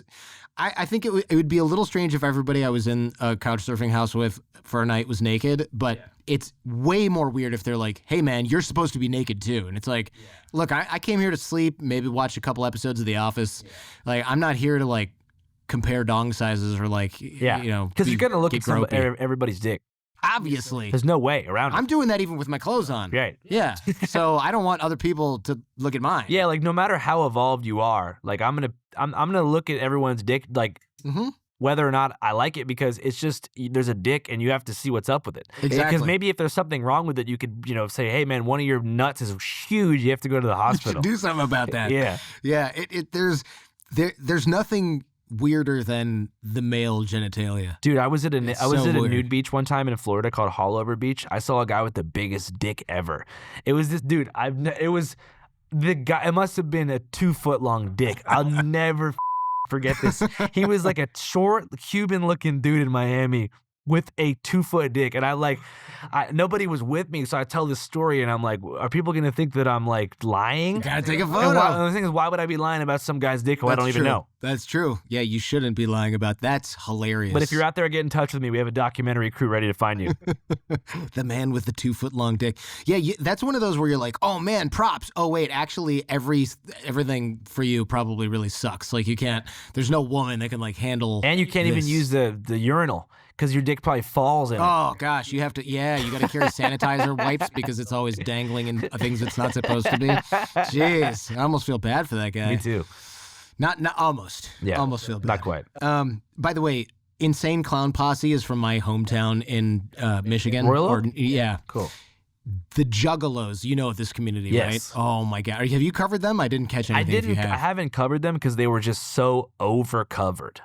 Yeah, that's Do you know what I mean? True. Vice did such a good job, and so many journalists have done such a great job covering the Juggalos that I almost feel like, what could I possibly have to add to the current discourse? But my neighbor right now in LA does all their merchandising, so I have the in for Violent J. You get the in. So for people who don't know, Insane Clown Posse is a rap group that's clown themed, for lack of a better word, and their Juggalos are ICP, Insane Clown Posse fans, super fans, and they have like goth clown theme makeup. Yeah, they dress like clowns. They have the dark carnival mythology, which has its own like lore and history. Yeah, and it's kind of, this is probably mean, but whatever. It's like white trashy kind of stuff. So there's a lot of like getting super drunk and like wrestling. No, and they stuff. own that. They have something called lake hepatitis at the gathering, or they used to, where everyone takes their car batteries and throws them into like a pit, a mud pit, and fills the mud pit up with like Faygo and beer and swims in it. Oh, that's really gross. Or I was told that by Mike Busey. It could be an exaggeration. That's super gross, but also kind of on brand. And too. Building up natural immunity to other chemicals. Oh, man. Yeah, ugh. Really, really gross. What's this about getting shot in the ass by the National Guard? Oh, I got shot in the ass by the National Guard. Okay. Is there more to the story? I was in Minneapolis on Lake Street right after the George Floyd murder, and I was doing an interview, and I got shot with a rubber bullet in the ass by National Guard. This is a dumb question.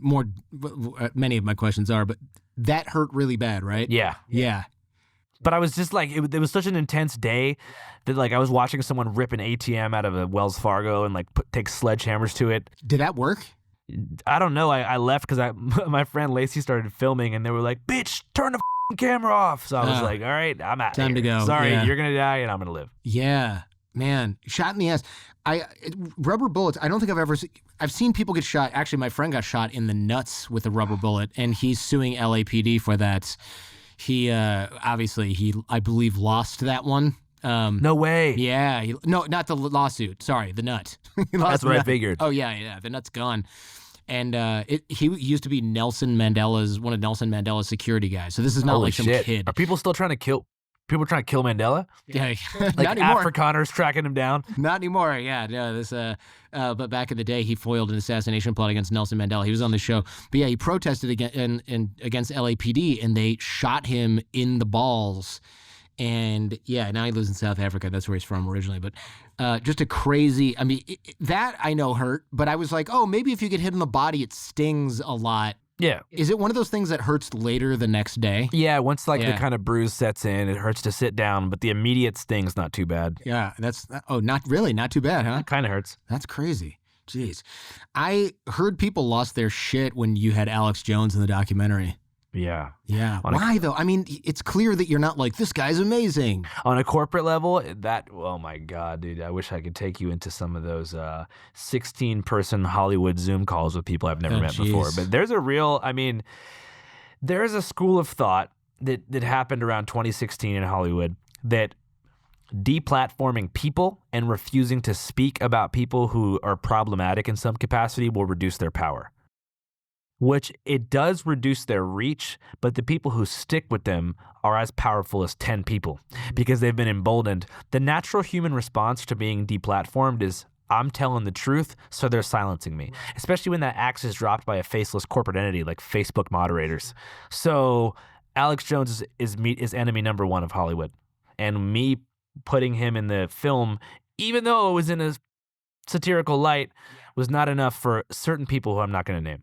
It's really interesting to see that or hear that, because when you watch this, you're lifting weights with Alex Jones. Alex Jones is a conspiracy theorist. He said Sandy Hook was a hoax. He's basically, like, in my opinion, a terrible guy for doing that. He dragged those families through hell. But you're weightlifting with him, and he's like pouring whiskey down your throat. I mean, it's objectively ridiculous, and it doesn't portray this guy as like, oh, this is a credible source of news I should listen to. It's like, oh, this is a ridiculous person. I will say about Sandy Hook, though, obviously what he said was horrible. Yeah. But they've dragged it out in the news media on purpose to make sure through SEO that you will always think of him as the Sandy Hook guy, if that makes sense. Like, his whole thing back in the day was, I am going to question and offer a false flag conspiracy on every single event that happens ever. He still does it.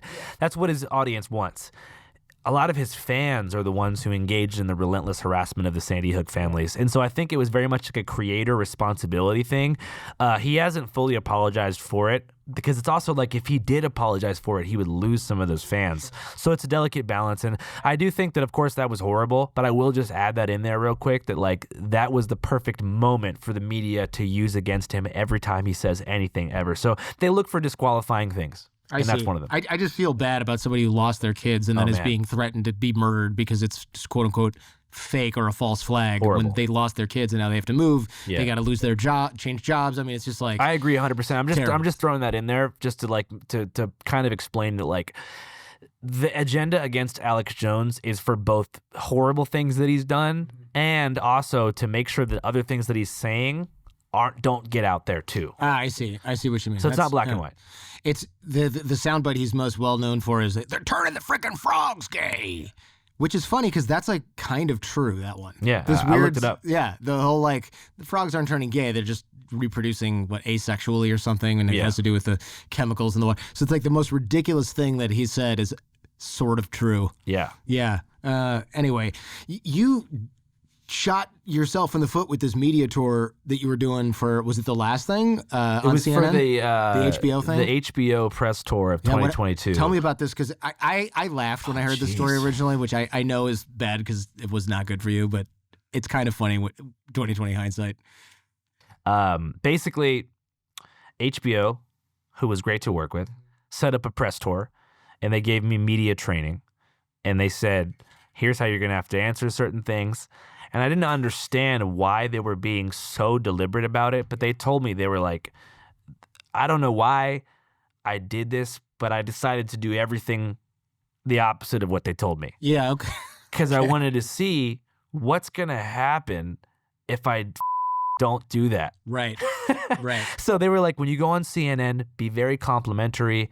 They're going to ask you about your life. They're going to ask you about the film, what inspired you, all of that stuff, right? So I'm assuming the CNN interview was the first interview of the press tour. Yeah. I go on there, and I'm assuming they're going to ask me about all that stuff.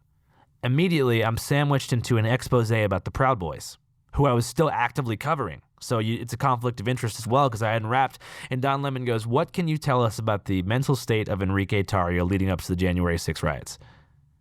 Yikes. And I'm like, holy shit. I'm with this handler that the A24 Films had sent to accompany me. And I'm looking at her. She's wearing like an N95. And I'm like, hey, what's up? And she's not even looking at me. And I'm looking at, and I just, people say they see red. I didn't see red, but I was like, you know what? The mainstream media is complicit in the division cycle that even created the climate for something like January 6th to happen, much like they were in the riots of the summertime. So I was like, it's not about that. It's about you guys and Fox and this constant 24-hour news cycle that you're doing and these gymnastics and WWE political climate you're creating that's making people lose their minds and get fried in a time where we should be coming together to get over this pandemic and revamp the economy. And they were not having it. So that CNN interview was over. And then I got word where someone told me that Time Warner's C-suite was furious. And I didn't know what that was. I was like, what's Time Warner's C-suite? And they told me that the same people who own CNN own HBO. And my press tour, aside from that day, was being discontinued. Sorry, it's just it sucks. It's just, but you know what? It also illustrates one of the exact points that you're making, which is like, these are all in cahoots, and the messaging is essentially curated in some weird way that maybe shouldn't happen. I wouldn't take back what I did that day for $1 billion. Really? Yeah. I don't blame you. The reason I thought it was funny was because you innocently proved your point in a way that embarrassed a lot of people in a kind of a funny way.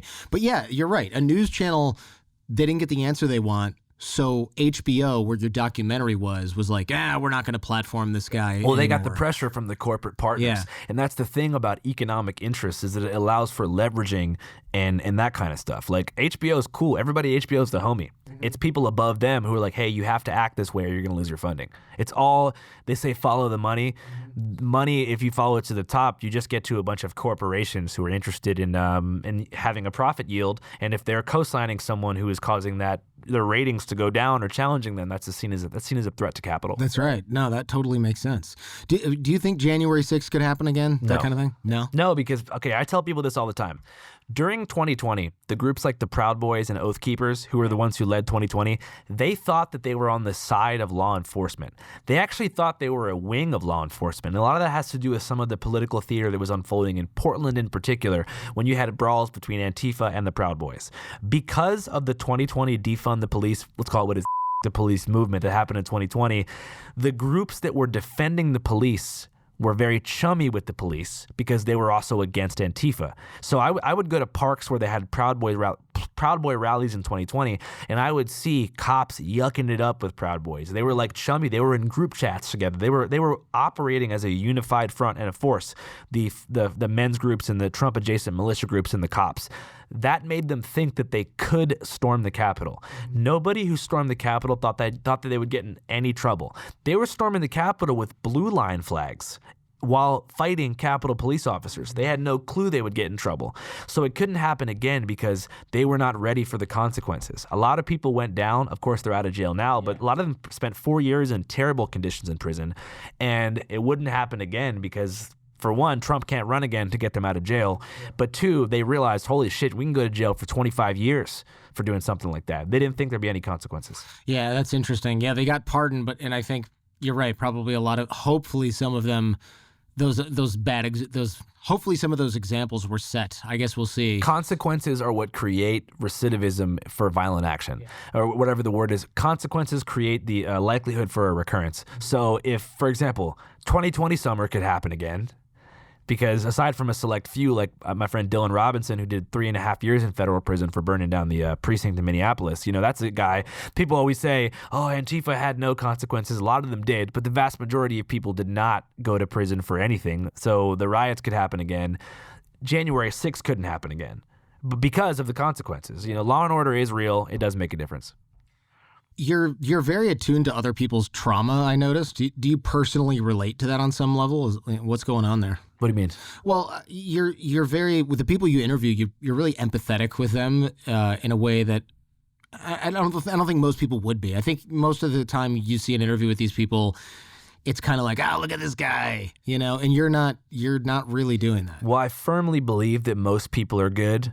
And I definitely believe that almost everyone thinks they're doing the right thing.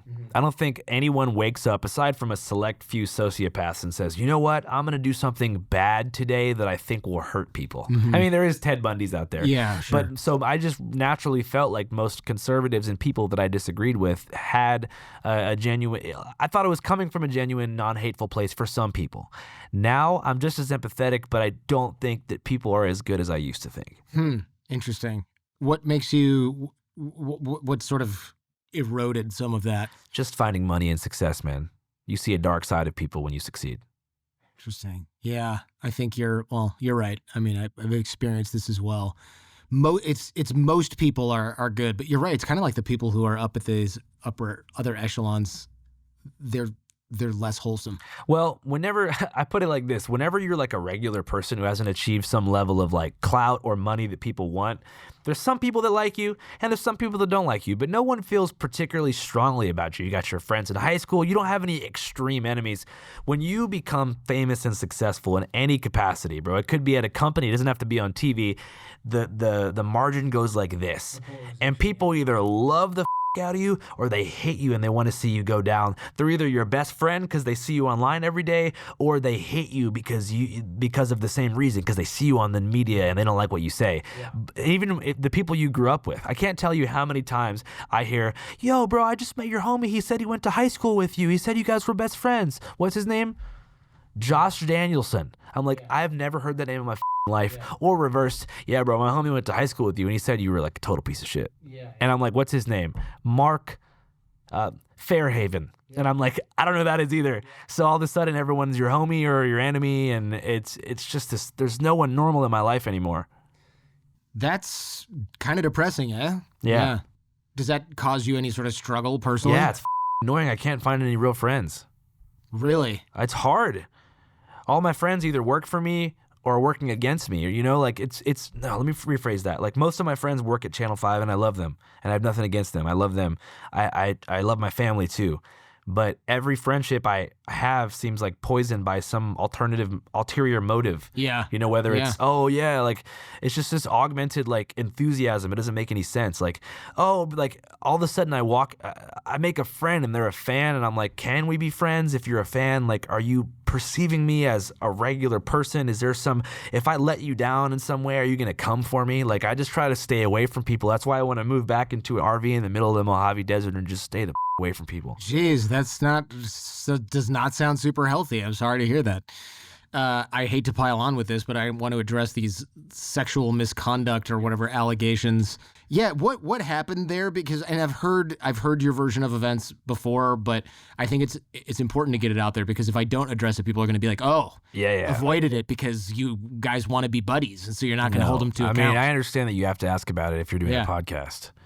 Yeah. So what happened? What do you mean? What did you get accused of? And just sexual misconduct, shit like that. Yeah, I know that essentially, but it seems like when I heard it originally, it sounded horrific, and then when I researched it, it was kind of like possibly a misunderstanding. Yeah, it was. So can you tell me a little bit about that? Yeah, I mean, I don't want to speak too much about it because I've talked about it before, but pretty much I was on really good terms with somebody who a long time ago I had hooked up with, and at one point felt like they said I had a good time. I enjoyed the experience, but looking back, I have these texts. I just didn't put them out because I don't want to release texts without, people's permission.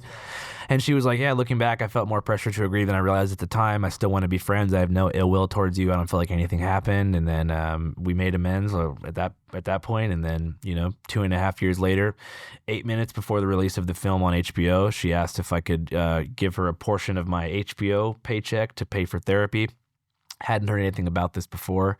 I don't know if it was coming from a genuine place. I'm not opposed to the idea if you've harmed someone of like helping them out if they need help, but just because of our interaction before, it wouldn't make any sense that would come at that time, especially no communication, no defined amount of money. I learned a little bit later that she was connected with a lawyer here in the LA area who was trying to basically get a confession of guilt from me so they could hit me in court for money. Yeah. And after that came out, some more stuff piled on, most of which is not true. That's kind of it. Do you worry about meeting a girl when you're out having fun? And this scares a lot of people. I mean, look, I feel bad for her too if she's been traumatized. And that's why I haven't gone super hard and clearing it up, because obviously this person went through some trauma. They disclosed to me that they had PTSD from a childhood incident, and for whatever reason attached onto me as the cause of that. It probably has something to do with the fact that I was on the media all the time, and they, I don't know. It's hard to get in people's minds. But yeah, I mean, as far as like people being scared of that, I wouldn't say that like, oh, I don't like when people say like you can avoid allegations by this. Like if I was treating people perfectly and being really cautious and, you know, not rushing things and not hanging out with fans, that wouldn't have happened to me. So I just kind of look at it as like, what did I do to put myself in that situation? Because what else am I going to do?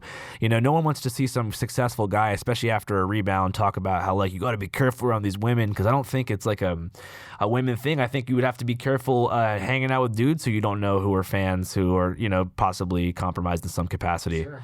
You know, I don't think that the person is lying because you know, you have your own experiences if that's how you experience something. I do know that what them asking me for money is inconsistent with our correspondence up to that point. Yeah, that's interesting. It's got to be when you're young, you're like, oh, I'm going to hook up with girls, I'm going to drink and party. And now it's like, look, I'm married now, but I don't think it. Let's say I was single, I would probably not be having one night stands and random encounters with people I met that time just because with new partners. Yeah, I would say avoid that altogether. Yeah. Especially if you think that you're going to find success at some point in life. But just in general, avoid hookup culture. I think it's bad. I don't think, you know, I think maybe have fun, I guess, when you're younger, but it's a spiritually dark, negative experience for everybody involved. You end up regretting it.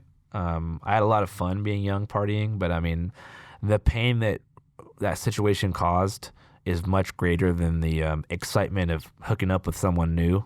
Mm-hmm. So I just look at that and I think, you know, seeing your mom cry reading the newspaper with your name in it is not worth the best hookup in the world. So yeah, jeez. Did people stick by you or did you get dropped by Hollywood? Instantaneously. Didn't have anybody there for me except for, you know, a couple. But you got to think like, you know, when I first got the request, you know, me and my friends are like, you know, what the this is crazy. You work something for years and someone just sees you on TV and thinks, I'm going to ask them for money at this strange juncture. Mm-hmm. You think, my friends were like, oh, well, I mean, we can't tell if it's genuine. The people in Hollywood are like, just pay it. Get the paperwork signed.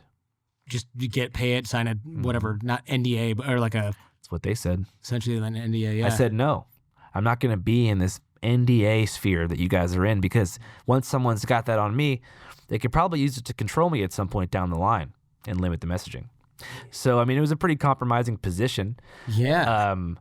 I will say that, like, there was journalists who were writing shit that was, like, total and utter bullshit after that initial thing. But also that initial allegation is what broke the headlines immediately. So that kind of freaked me out. That kind of weirded me out, too.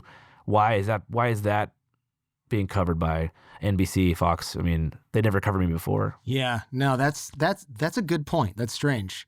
Yeah, the hardest thing was like people making it seem like I had this like long-standing pattern of just randomly like assaulting people or something. When I was actually in really good standing in every community that I'd been a part of. Yeah, and anyone saying otherwise is lying. Yeah, that's when I started digging, because at first I was like, oh, I don't know, this guy's allegations against him, and I was like, well, I'm going to look into it. And then I was like, oh, what am I missing? And the answer was I wasn't missing anything. It just got completely destroyed, blown out of proportion, or I should say blown up. Yeah, no, blown out of proportion by the news media. I think that's fair to say because there's two things happening. Like a lot of people always comment shit like, do you think that you got set up after CNN or whatever, NPR? No, I think that there was something that was posted that wasn't architected by the deep state. But I do think that the news machine latched onto it as the perfect chance to try to get me out the way. You said something, or at least I gleaned this from something you said. TV news has basically replaced reality TV for nonsense, clickbait, attention-grabbing headlines. And that's a fascinating take because you're not actually wrong. I hadn't heard it phrased that way, but you're not wrong. When you create, you're coming at this from a very different approach than legacy media. I'm curious why you think mainstream media has lost the public trust. Not just because of blown up stupid headlines that are clickbaity, but there's more to the story. Well, I just think that like the casual nature of podcasts is what people connect with. Yeah.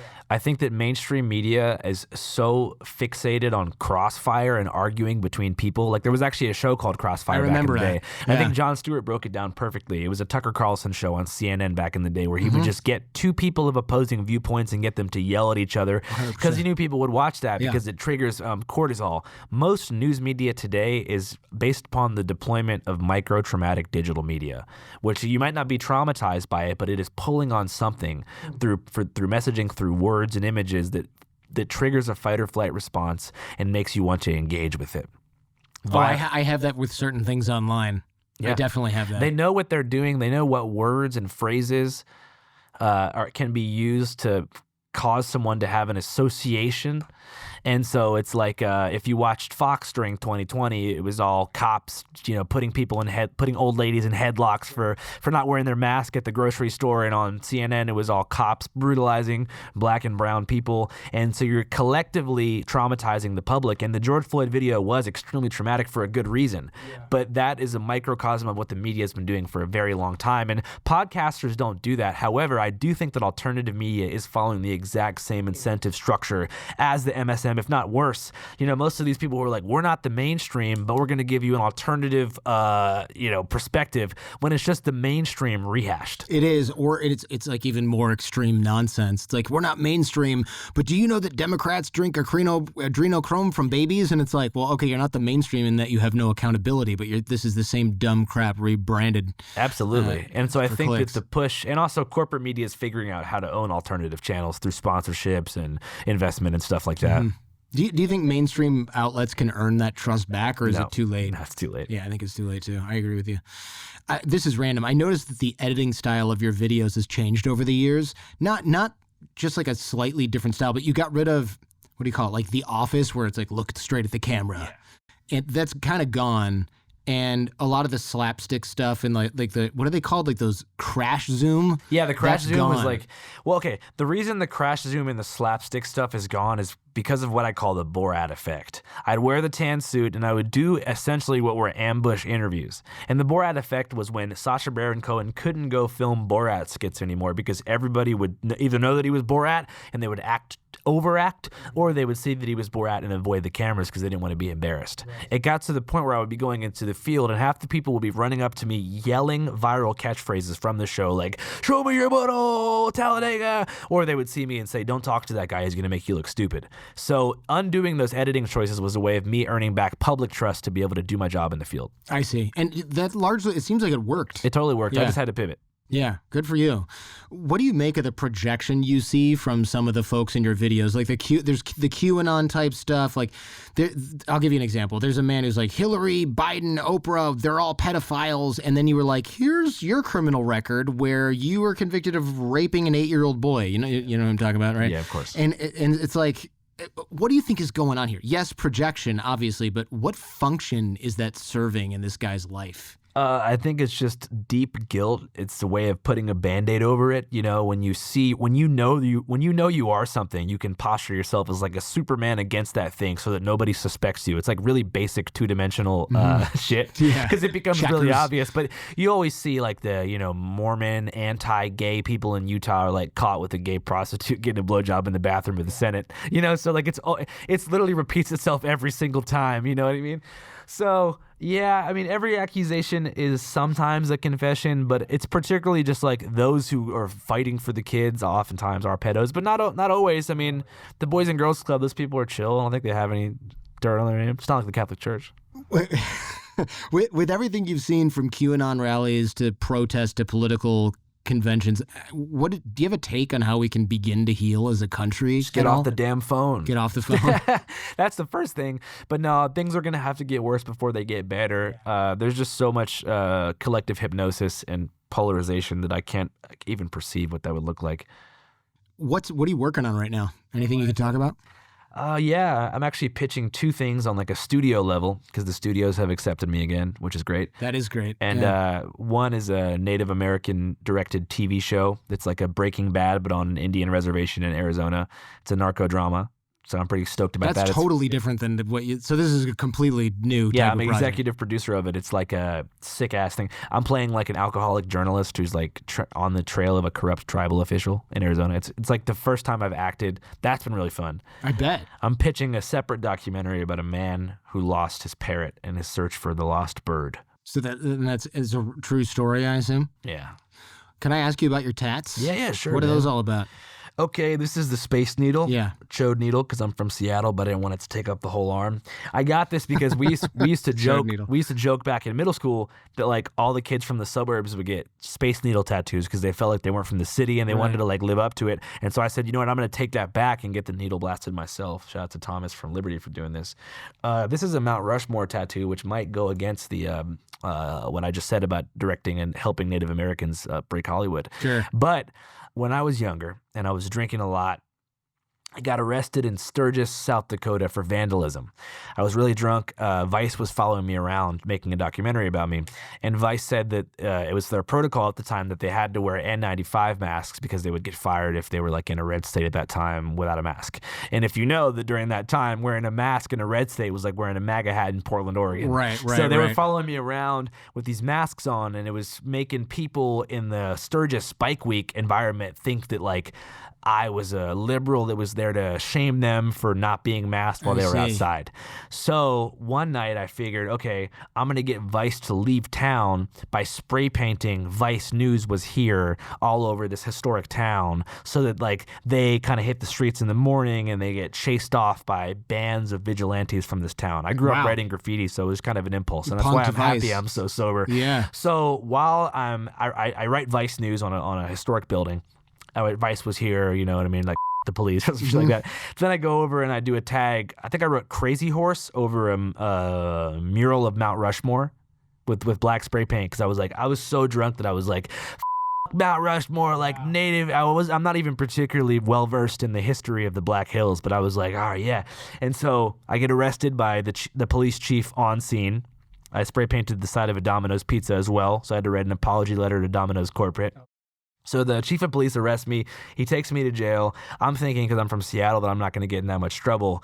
I go to my court date, and they say you might have up to like a year in the state jail. Oof. So they give me a court date, right, for defacing the Mount Rushmore mural, and they had put me in the newspaper as like Seattle anarchist activist target came to Sturgis, whatever. They're a few years too late for the anarchist activist thing. And so during my court date, I say to the judge, and I got my tattoo before my court date, I say, how could I have spray painted a Mount Rushmore mural if I have Mount Rushmore tatted on my arm? I have respect for it. Look, I even put it on my took body. it from 1 year in jail to 5 days. 5 days. So I served 5 days in the slammer. So that tattoo saved you 360 days in jail. Mm-hmm. That's a good investment. And then I have a tattoo right here for my boy, Mr. Daddy, who passed away. He died recently. He's my buddy from Vegas. He passed away. He was on ketamine. He went in the lake. And if you're at home watching this and you're a ketamine user, this is how Matthew Perry passed away too.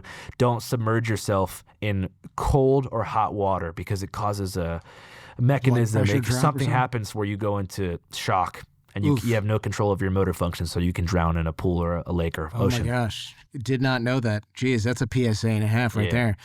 Man, thank you for coming on the show, dude. Thanks I really for having appreciate me, it. bro. It was a lot of fun.